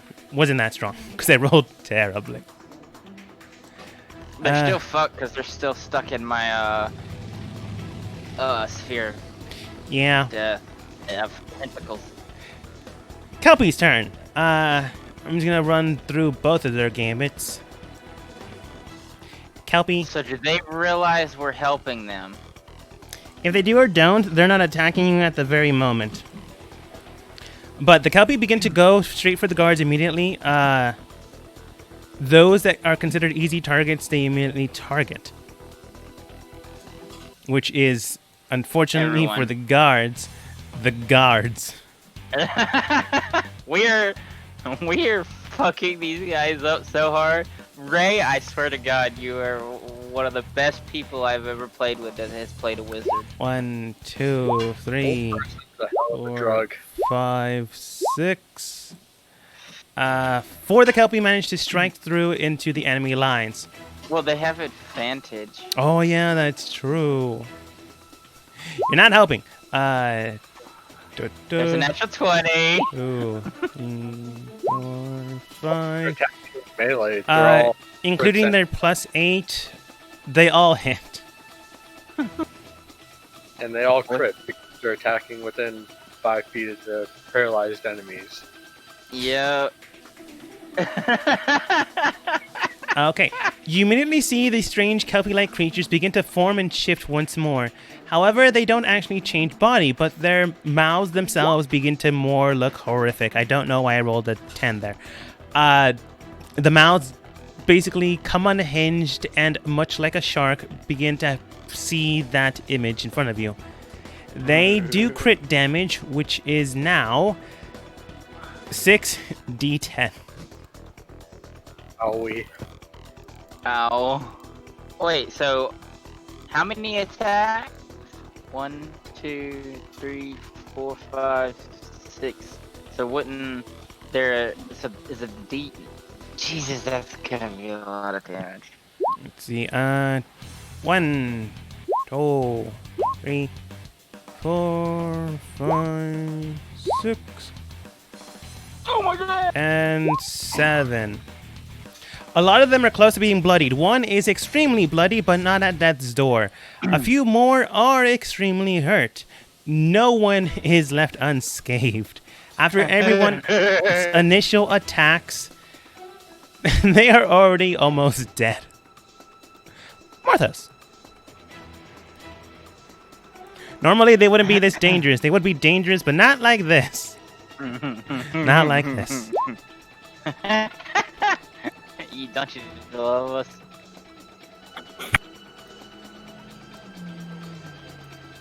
Fuck yeah.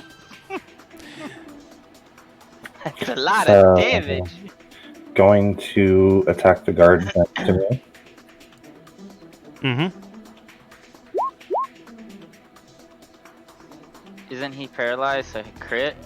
Yeah. Oh wait, sorry. This one moved over here. That's all that happens. Go ahead. That does it. So, yeah, I'm hitting this one. And 16, then I gotta roll that again. Mm-hmm. It's a crit. So there's 30 damage. Is this one still going?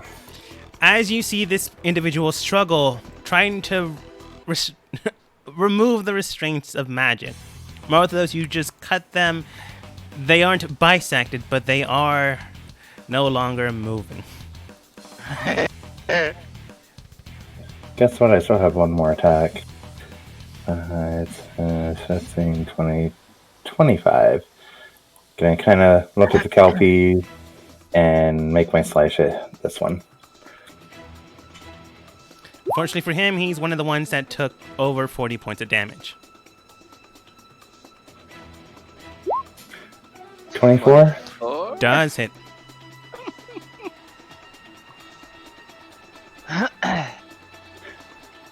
Let's just go all out. Yeah. I'm gonna have fun. They're all kinds of fucked anyways. There's my damage for that, and You can tell he's close to death's door. spell slot. Yeah, don't forget smite crits too. And now that's 10d8.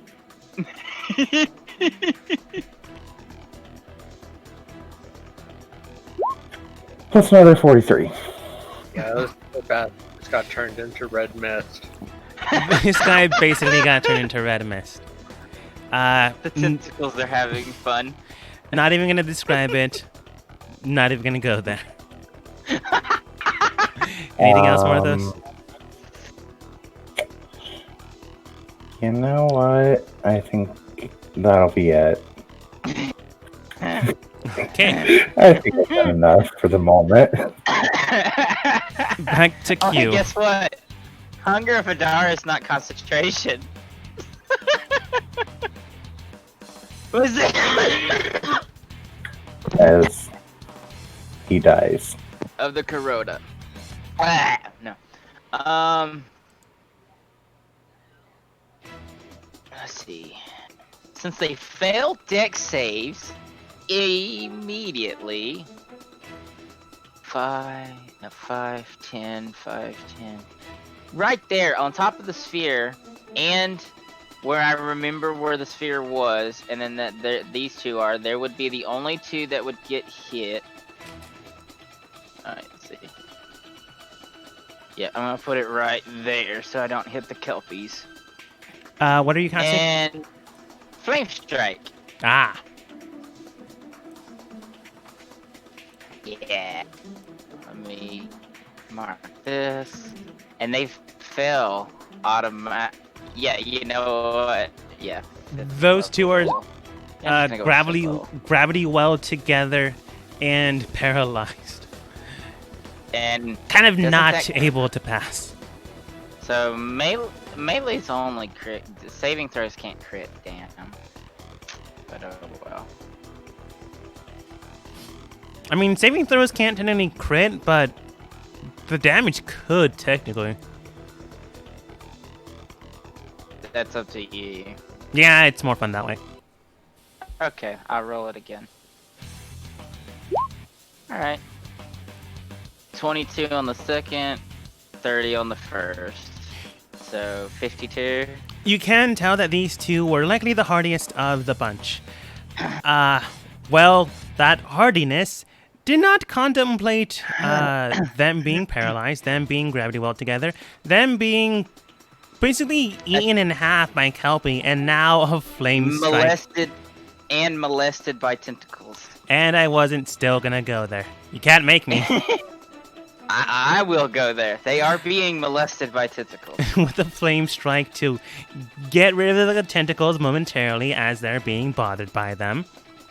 And the flame strike pierces through one end and comes across the next.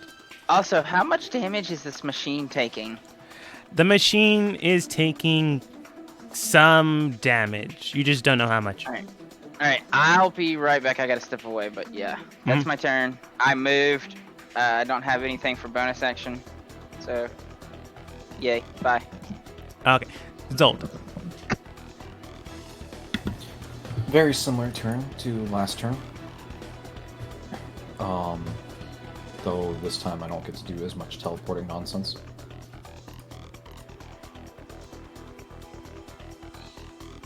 Get right there.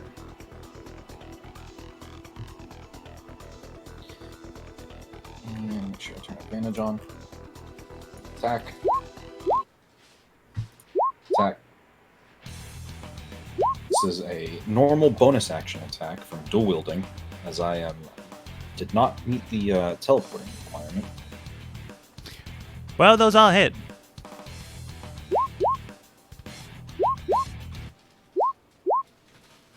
They all crit, so I'm going to roll an extra 2d6 because the first one normally crit, so it rolled that.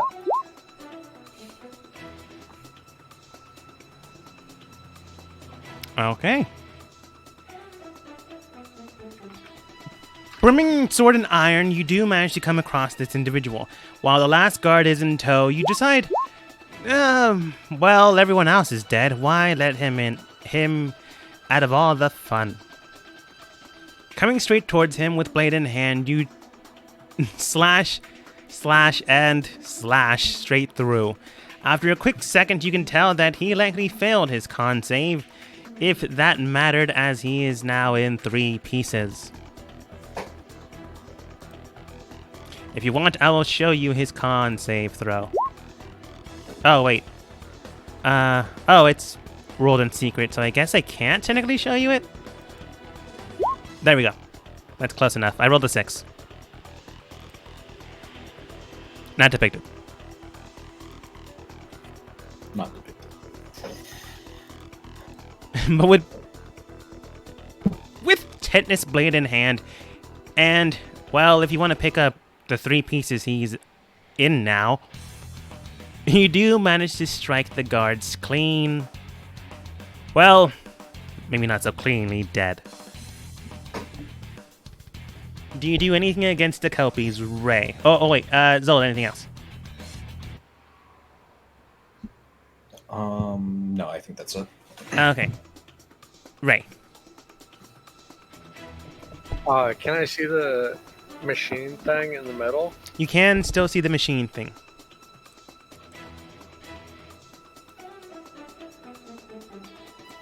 I'm going to try casting Dispel Magic on it at 5th level, I guess. Okay, let me check what type of spells it has on it. Are you just targeting it to get rid of anything you can, or like the strongest thing? The strongest thing. Go ahead and roll.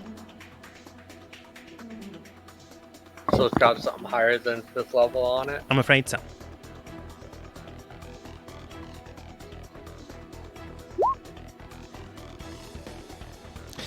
Lucky for you is a 6th level spell. So, immediately as you cast Dispel Magic upon the sphere, it begins to chime, turn, and crack. Whatever the enchantment it had, or whatever spell it had placed upon it, it's likely causing a rupture in the cogwheels. Maybe the spell was to make sure that the screws and bolts don't get waterlogged, or maybe something else. But as the spell dispersed, you can tell that the spinning clockwork system is beginning to slowly slow down. Don't know if you heard that sneeze. Yeah, I did. Okay. Anything else? I'm gonna move back a little bit, and that'll be my turn. All right.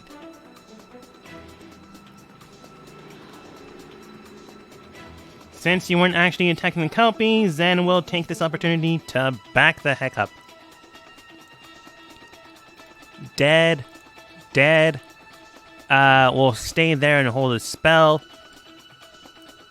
Kelpie begin to converge in the isolated sphere.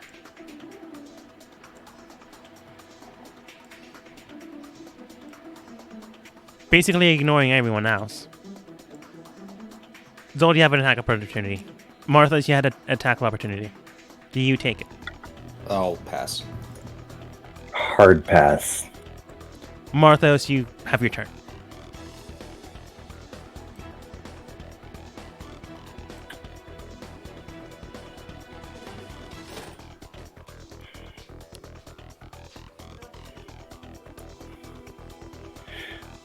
All right, I'm gonna move back here. I guess next close to Ray, and prepare.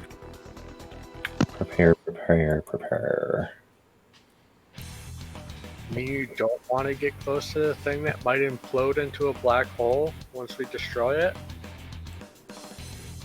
Not really. You could if you wanted to. Not really. I mean, physically, you could. Not really.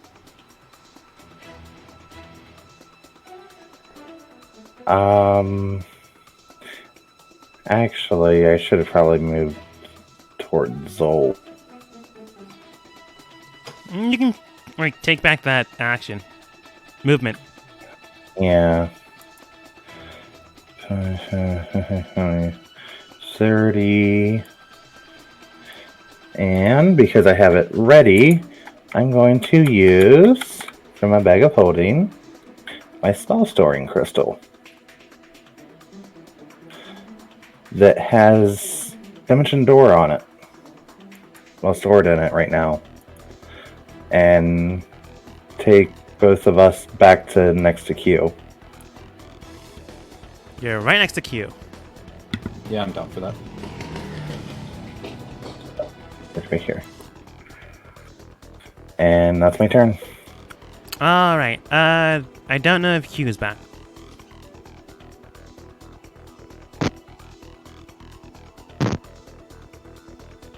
I hear the breaking mic, so Hello? Hello. there you go. Yeah, I'm back. Sorry. All good. I'm gonna drop Hunger of Hadar. Hunger of Hadar is gone. As soon as I find... Oh, it's on the map layer. That makes sense.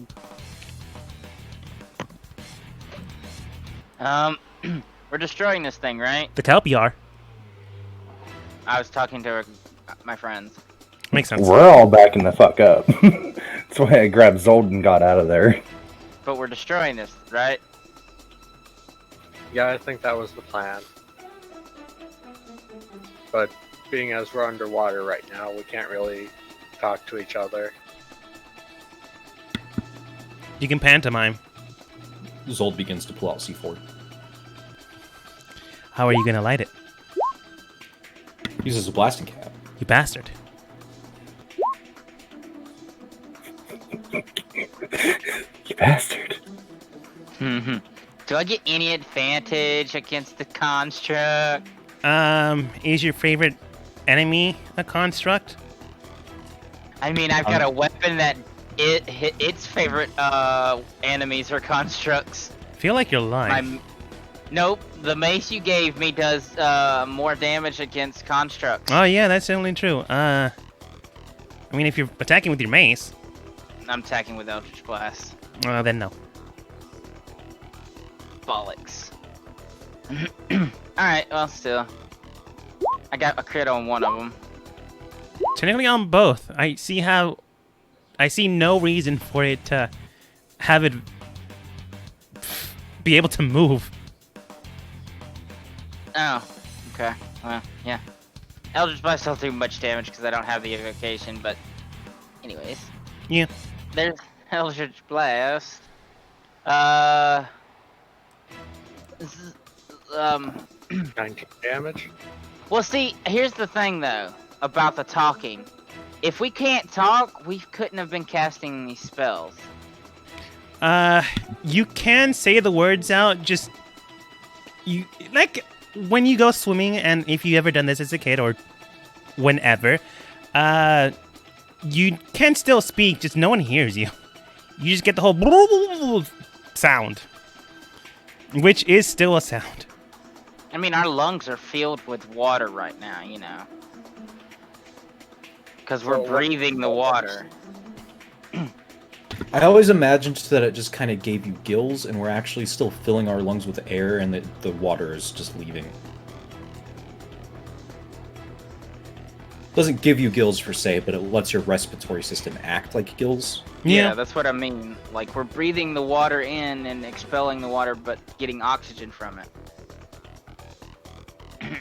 That's how I always thought that works, because, I mean... Let's just say, unless you're, this is, just describing it's gonna sound gross. If you have your mouth on someone's ear, they can hear you. I'm going to pop my, and cast, my hand on Zold's shoulder and cast, Bless because I can, because of my order. Mm-hmm. And I'm going to bless myself, Zold, and Morthos, and I'm going to order Zold to attack the construct. 20 points after giving you bless.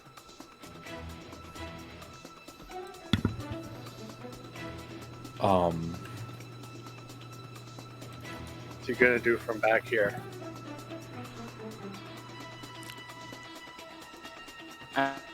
Magical, technically, so...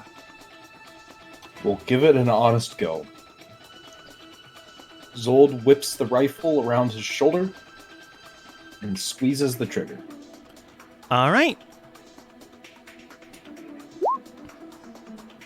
You have advantage, unfortunately, because you have air quotes, allies. Allies. The biggest air quotes, by the way. Okay. Did the gun work? Yeah, technically. Huh. Shooting a bullet underwater, which normally should not work, normally, blasts and ricochets into the cogwheels of the system. Zold, go ahead and roll 1d20.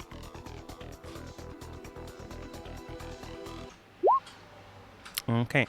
You can tell that the cogwheels begin to turn and turn until, at one point or another, something gets lodged into them, and in the back area, unbeknownst to you, but you can clearly hear it, some cogwheels are slowly cracking for one reason or another.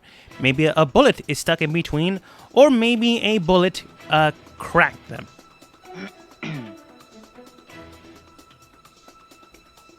Anything else, Zold? It wasn't even my turn. It Well, I generally think- was. Don't you technically get your attack? Let me see. I think it's your attack action. Target and allies use their reaction immediately after the spell to make. Oh no, one weapon attack. Okay, yeah. I was just making sure. All right. I mean, now it's your turn immediately after, so anything else, Zold? Zold is clearly surprised that his gun is working. I mean, it worked once, maybe because of the natural 20. He'll squeeze off another shot. Okay, roll again. As before, when you take aim straight at the area, you begin to... You don't practice gun safety because you're actually pulling the trigger. As you pull the trigger, immediately, nothing happens. Okay. You might want to clean your gun after this. Probably. Well, it should clean itself as soon as we get to the surface. I think that was part of one of the things on it. Yeah, I think so. Mhm.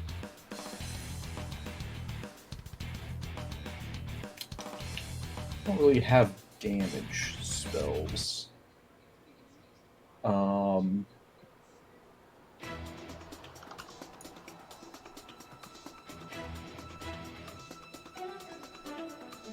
Yeah, Zold's just gonna swim away a little bit.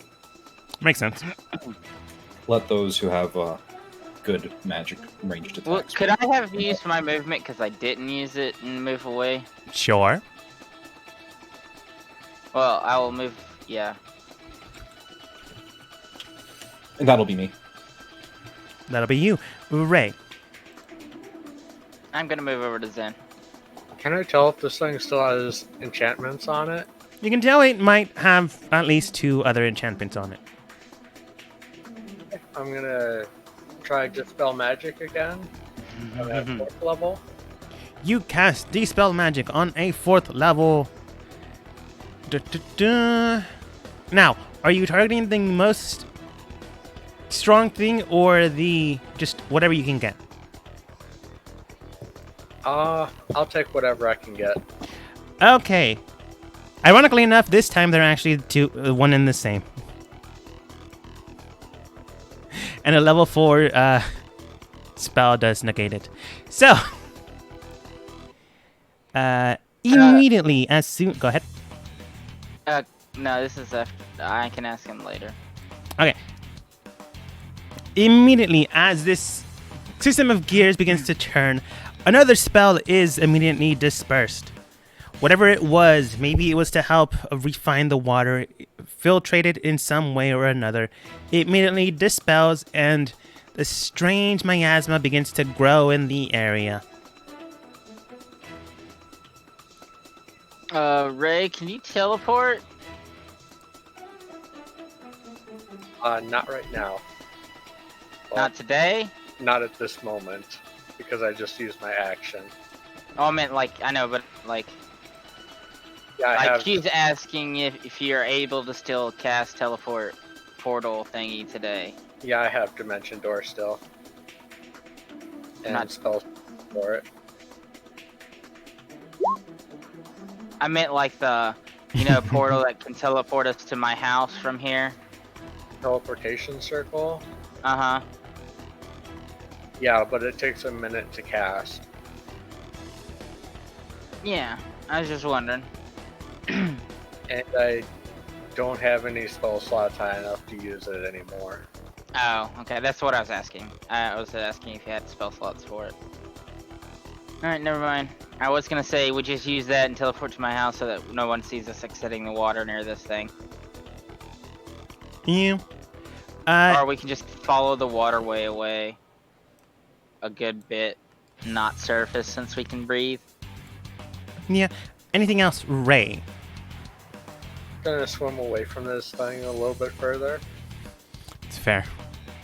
and that'll be my turn.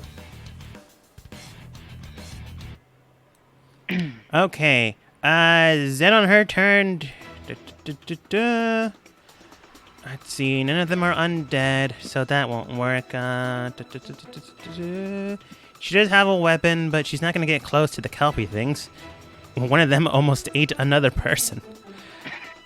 She's just going to hold... Yeah, she's going to hold a spell in case any one of her teammates gets hurt. Swim Dead. away. Swim away. She also swims away. Dead. 30 feet behind her. On Cerulean's turn, she then begins to look at the Kelpie. None of you are attacking them. But you are going for the rudimentary ironwork system. She does bring out... Oh, wait, that's a fireball wand. You're underwater. Cerulean. I guess you could pinpoint it inside of the gear system. She would be smart enough to do that. Yeah. Yeah. Make our NPC, our friends, waifu blow this bitch up.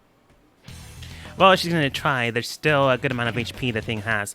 But immediately entering inside of the gear work system that's slowly beginning to slow down. Even worse now, thanks to you guys hurting it, Cerulean casts a fireball in the epicenter of the thing. You see that the metal begins to turn, boil, and bend. The heat in that instance is enough to cause the gears to warp, which is worse now. Now it's Renee, starting to grumble against each other. they are beginning to crumble against each other, and this thing is maybe on its last hind legs. It has one enchantment left, and, well, it has Kelpie surrounding it. In the meantime, Cerulean backs up, because everyone's doing it, and she just wants to be popular. No. She just doesn't want to be attacked by the Kelpie. But the Kelpie, in turn, begin to attack this thing. Whatever they're doing, you can see that their teeth in hand... Not teeth in hand, that'd be weird. That their teeth begins to rip into the ironworks system and slowly begin to remove gears and gears and gears. This thing is on its last hind legs, for whatever that is worth. Morthos.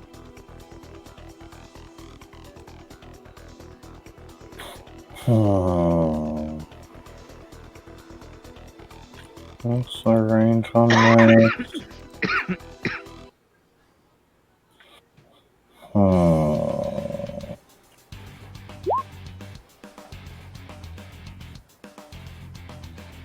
Right?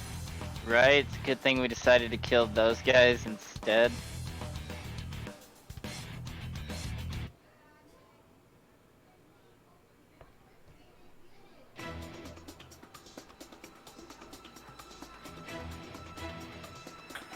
I am coming back here Mm-hmm. and going to hold my action.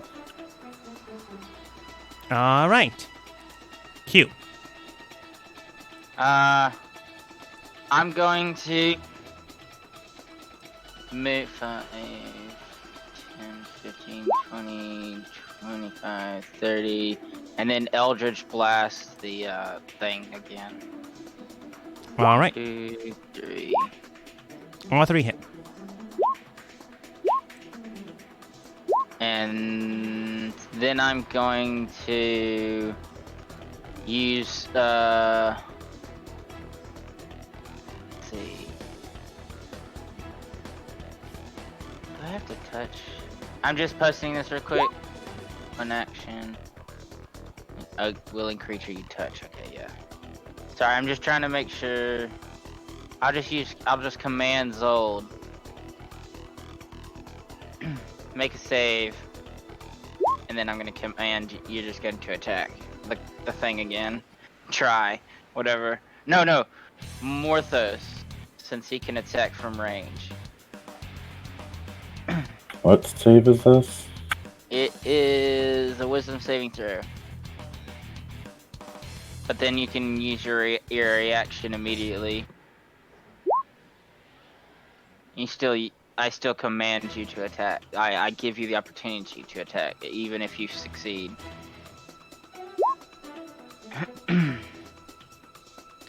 You shoot And an since Eldritch Eldritch Blast Blast- in the area. Go ahead. Yeah. I like Eldritch Blast the fact that you get one attack, but Eldritch Blast is 3 attacks in one. Technically. As you cast Eldritch Blast after Eldritch Blast, you then look towards Morthos. Hey, you do the same thing. Morthos doesn't like Voice being of Authority ordered. specifies weapon attack. Oh, yeah, it's true. Oh, it's a weapon? Sorry, I just like you're everything you said about if you like someone opportunity casts Eldritch Blast, it is totally 3 attacks, and if like that just blew my mind. So I was like, wait, can Order Clerics just do that all the time on command? And no, they thought about it. Oh, sorry. No, you're good. I was big scared for one of my campaigns that I run. You know what? Moving forwards, we're gonna say that is the rule. But you already rolled, and I don't feel like doing anything else. Oh. So you succeed. But to make things fair, I'm going to give you a description that makes Morthos look terrible. So, Quincy looks over towards Morthos and goes, "Hey, you do the same." Morthos goes, "What?" Immediately shoots an Eldritch Blast like 30 feet away from him to the left. Then remembers what he's supposed to do and shoots a 1 directly in the epicenter of the machine. And then looks towards Quincy. "Is that how you do it?" And shoots 10 feet in front of her. It's Q, motherfucker. I read the name, not the letter. You can tell that this machinery work, Morthos and Q, is quite literally on its last, last legs. I rolled a 3. Just about anything will, if it doesn't destroy it, it will cause it to halt immediately, which will likely cause it to destroy itself. Anything else, Q? No, I'm good. Zold.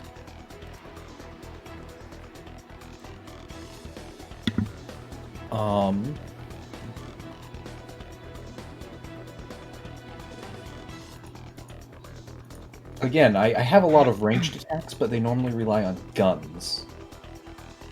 Right. You might be able to roll another natural 20.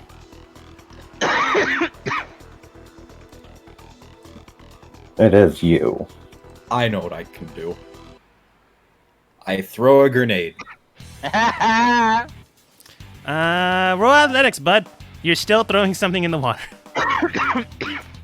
Well, Actually, I don't throw it. I don't feel like it, so it just happens.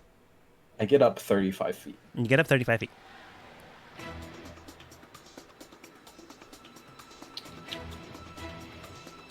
Now I'll toss the grenade. Okay, this is low.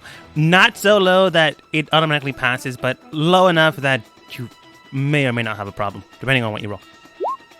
You're I fine. didn't need to roll with advantage, but yeah. You needed a 12. You toss the grenade immediately in front of you, and it lands at the very edge of the miasma, which is close enough to the mechanism. Before it can go off, I would like to Misty step back. You Misty step back, and immediately a large boom. You can roll for damage, but like I mentioned before, it is extremely close to breaking. I've been rolling 1. secretly. And simply not showing you. But, I think this is right.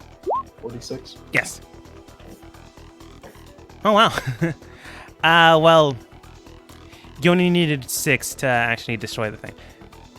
And most of your damages do more than 6 on their own.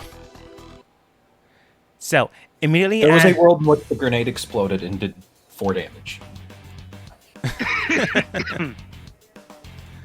That's fair.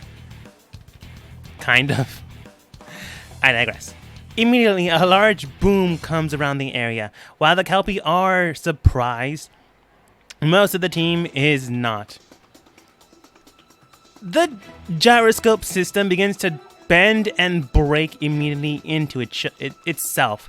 The Kelpies begin to accidentally, whether it's purposefully or not, in your intent, begin to also converge into the epicenter core of this massive explosion.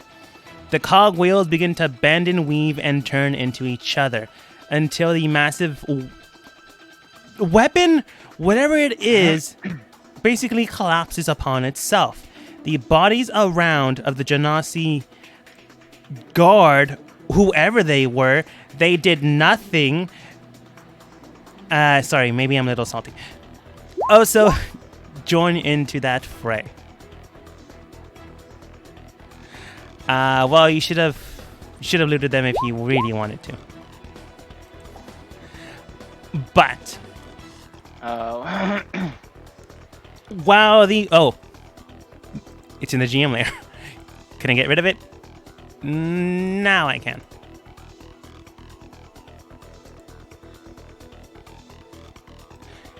Underneath this massive expanse is a simple watering hole, which should not be here. You're literally underneath water. But something begins to sunder the environment. You feel a underwater changing the tone in the music, really. We're fucked. I like the name. Well, it's a weird name. Let's see what this does. Good enough. Not appropriate, but good enough.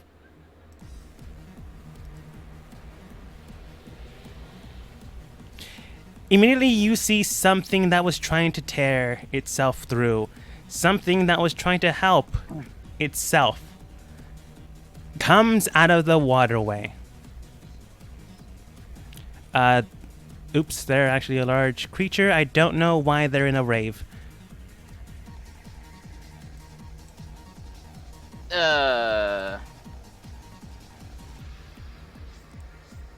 As soon as they see you, they change their mixtape. It was just a weird thing, mate. It just felt weird. Nah, I'm just gonna go with tension. Makes sense. They swim over. Do you do anything?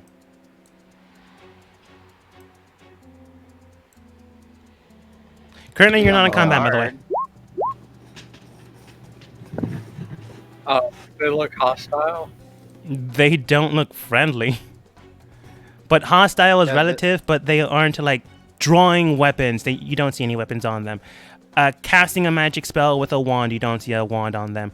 You see multiple eyes on their right side, just filled to the brim, including the 2 eyes that are on their face themselves. The creature is rather large, but the closer they get, the smaller they seem to appear. Maybe they're shrinking their size.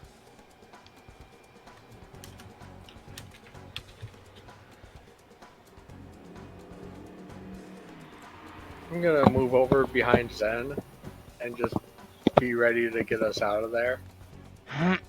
All right. Anyone else doing anything? I mean, I'm just preparing for the worst, but also preparing to get out if needed, but preparing, say hi. Okay. Zold will stay put, ready. Yeah, I'm Just not moving. be, the scimitar and the short sword lowered, but ready. I'm gonna move myself in front of Zen, just like a protective posture. Mm-hmm. As soon as they get here, you can see that their size shrunk down to humanoid standard level. You can clearly tell at one point or another that they were actually very, very big. But looking towards your team, looking towards the individuals in front of them, I forgot the voice oh, there we go. They look towards one specific person. Zold. Fuck. This is the guy you talked to. Well, we meet again, now don't we?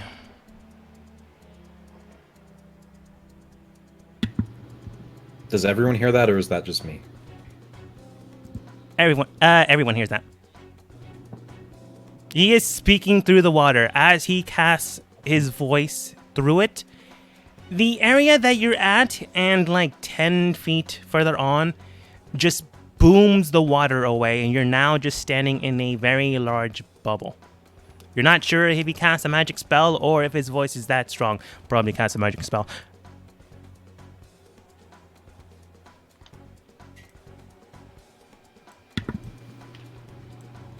And you are?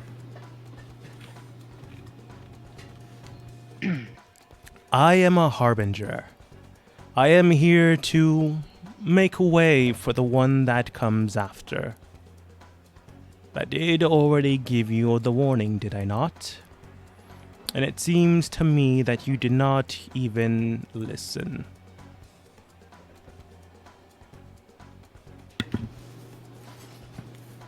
I don't often take advice from maniacal voices in my head. Too true. But soon enough, more than one person will begin to hear voices within their own minds. But I suppose I should thank you.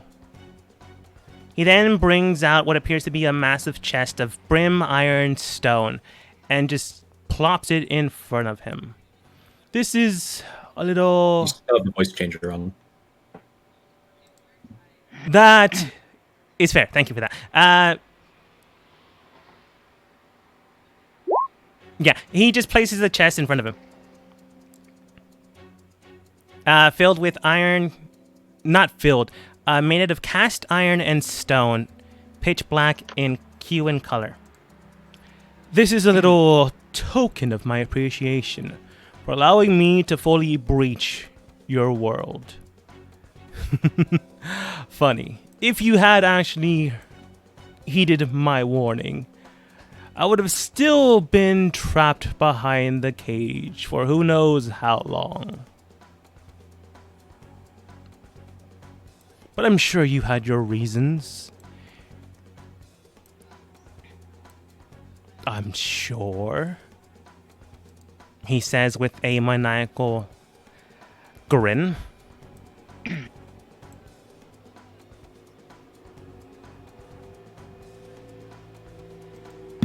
This person that you make way for, I assume they're not any more pleasant than you, are they? Oh my heavens, no. I am the face, the seeker, and the eyes. They are the one that rules. They are while the he's king. talking, a dogma. Can I talk?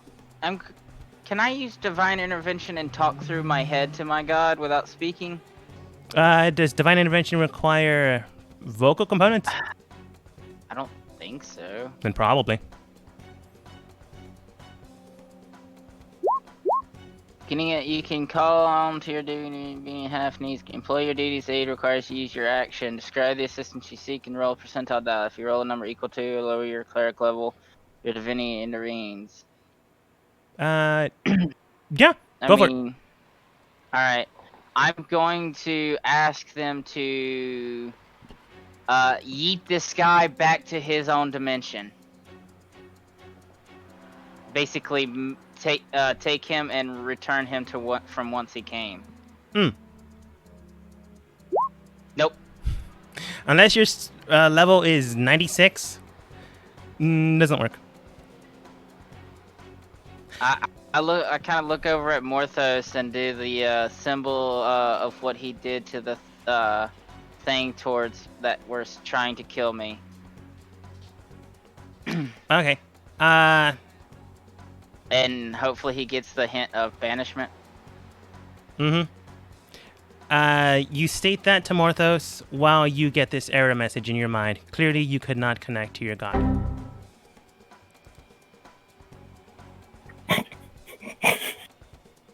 I knew it'd get someone. But regardless of I that, heard it. I was ignoring you. I know. But the entity itself then begins to look at your team. Now then, it seems to me that regardless of what your actions now do,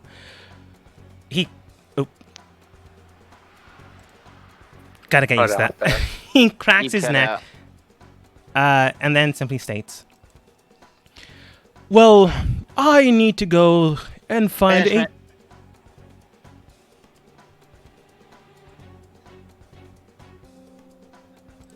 Go ahead and roll. Oh wait, Well, he's gotta. he has a Well, let me find the spell real quick, but I'll link it. Let's see. How you can? Yeah, just banishment. DC 17. Okay. DC 17. He currently doesn't have a host, so I'm not going to include his thing. It's a charisma saving throw, also. Yeah. 19. Damn! Now he's gonna be pissed. Look over at Morthos, like, now! Yeah, he snaps his fingers. I want everyone to go ahead and roll. Con saves. No, wait, this is of the mind. Intelligence saves.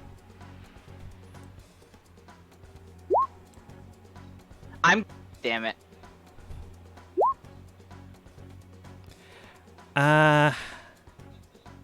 Ray, do you have, like, something to bump that up?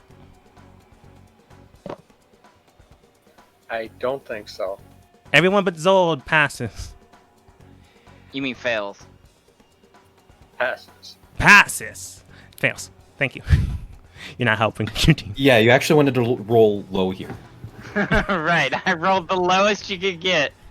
This isn't second edition. No. Immediately, everyone in the team goes unconscious except for Zold and Cerulean. Surprisingly, she did go. Oh yeah, that's true. Pathfinder does that exact same thing. Power couple. She Was rolled an that- 18. She just barely passed, by the way. Yeah, does saving that throws work? against your charm. Your magic can't put you to sleep. Well, this technically isn't sleep. What it is them basically giving you a concussion, causing your body to just go down for like a second. Well, like a turn. So you're not asleep. You just basically hit the ground, and in 6 seconds you will get back up. Okay. But in those 6 seconds, he does look towards Zold, does look towards Cerulean. He can do that. He has more than 2 eyes. And they can go in separate directions. Laughs Look. and leaves. Unless Zold does something. Cerulean can't, except for cast a spell, and that's not a reaction. Oh wait, she had it spelled held. Plus 10. That's a 20. That does not hit. How is he leaving? Simply vanishing into the water as if he's melding with it. It looks that way, at least. I'm gonna cast Hunter's Mark on him at 3rd level. Okay, what's the distance that Hunter's Mark can collect information? Yes. Okay, you can tell that they disappeared, but they're somewhere still in the city. They have not left it, but... Well, he'll know the exact location with Hunter's Mark. Okay, at this point in time, Zold, you do cast Hunter's Mark, and this individual does dissipate into nothingness, but you can tell they're still here. Still apparent. Everyone is now reawoken / just their heads get put back together. Whatever that was hurt a lot. And Damn if If he only was he would've actually rolled trying lower. to be mean, would have rolled damage. But he was just trying to mess with you. But you can tell Zold that he's still in the city while your friends reawaken. And more or less, you can tell that they are heading towards the castle. Whatever he was going to say before banishment or the like, roll insight. Any one of you. You're all awake now. NPCs, I'm not going to let them roll.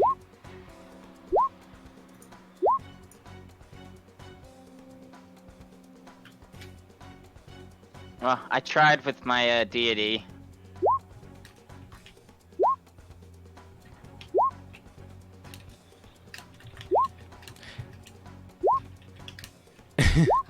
Fuck! I would have never. I don't have good roll with the D100s. Here, I'll let you. I'll show you my D100 roll. You've seen how I roll. Right. Now, If D100 anybody like that's the D100s. It's like anybody has the same amount of luck Yeah. But I digress.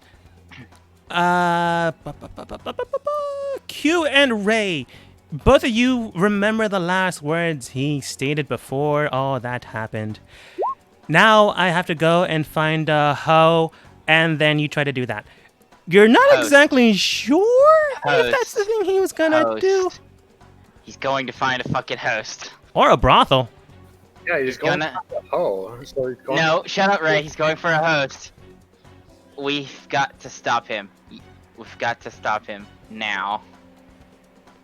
Well, as you state that, the water splashes in, just dealing 2d6, nothing dangerous. Back from the bubble, you take 6. He created. You now know that was probably a magic spell. Do you go back to the surface? I want to see what's in the chest. That's true, it's still there. Do you try to open it? It's I'm not gonna locked. cast Detect magic first. Whatever the chest is made out of, it is blocking detect magic. Oh, fuck. I'm gonna use Mage Hand to try and open it. Mage hand can only carry 10 or 5 pounds. 5 This thing pounds. is heavy. It's beyond that measurement. You can probably get a stick and jerry rig it. You know what? I'm just gonna open it. Fuck it. Okay. You open it, and immediately inside you see +2 iron black weapons. Pick whichever weapon you want out of any book. They're just a +2 weapon. But there's probably more to the weapon than meets the eye. Can I see any magic on those? The chest is open now, so you could probably detect magic if you wanted to. Well, it lasts for 10 minutes. Yeah, you can tell each of them have something bound into them. What it is, however, it's different for each weapon. He only 1, 2, 3, 4, 5, 6. 6 weapon in each. One has the ability known as True Sight once. One has the ability known as Fire Breathing once. One has the ability known as Water Walking once. One has the ability known as Misty Step once. For most of you, that's kind of worthless. Right. One has the ability known as, man, what's that monk one that lets you walk or run on air? It's just a skill. It's not. It's the. It's a name, but It's their movement. It's their movement. There's nothing really. It's I just don't comes think- from their level. Run on air. They don't run on air. They just run on water. Are you talking about Step of the Wind, the key point thing? Yeah. Yeah, no, that See, just it's acts like a right. bonus action dash. Mm-hmm. Okay. One gives you that once, and one gives you magic missile once.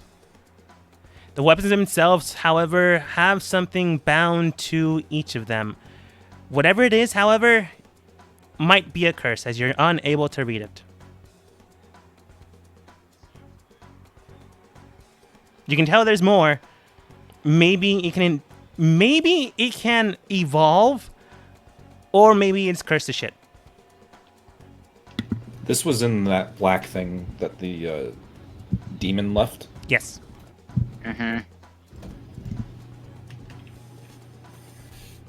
How big can wrist pocket?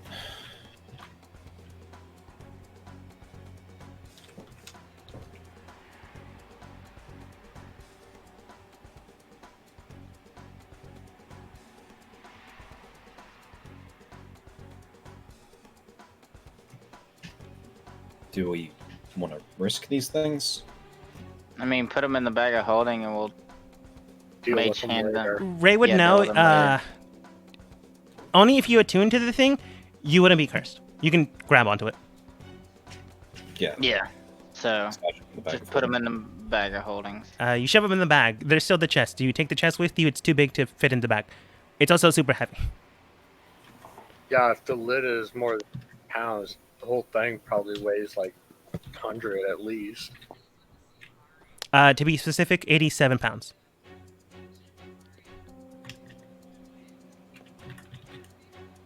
I do not know why I put that in my notes, but it's there. Well, if it blocks magic, that could be useful. Would it fit in a bag of holding? It would not. Two of you with the strength scores of at least 15 would have to swim with it. It'd be slow, I can swim with but it. as long as you don't lose breath within an hour, you should be fine. Water breathing lasts 24, so. Then you're good. Also, there's a demon heading towards the castle. Should we, like... Yes, we're going. None of you can speak right now. Oh, the air bubble's not there? No, it collapsed Oh, it once he left. Oh, okay. So, It hurt us. you all pantomime this, and now you're on the surface again.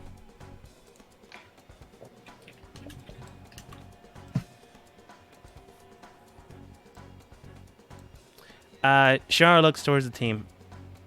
So did you manage to... No, wait, she would know. Well... whatever you did, it kind of made things worse. Yes, We we are know aware. this. I don't know what came through, but it's not the thing that it's connected to me. So, at least there's that. Do you still feel a tear here, or is... There's no longer the massive tear, which is good, but that means that something got through. Yeah. Find somewhere with a basement and stay there. Okay. I think Back we're- at my house, go. Yeah, she was about to say, I think I'll go into Miss Q's home. And she bolts.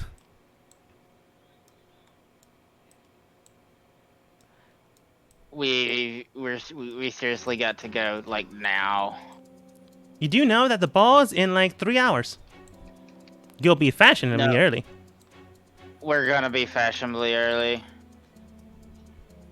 Okay. As you run towards the castle, run while they're getting set up. It's a little rude as guests, but technically Q is the one that told them to organize things for her, so maybe coming there to prepare early will give a great viewpoint within society. Or maybe at least to stop the entity that is That's going there. trying to possess the king. Maybe. Whatever happens, There's no. possession, not possession, party, not party. One thing is probably maybe certain. They probably, maybe, aren't exactly looking for a hoe. As we end the session for today. Maybe.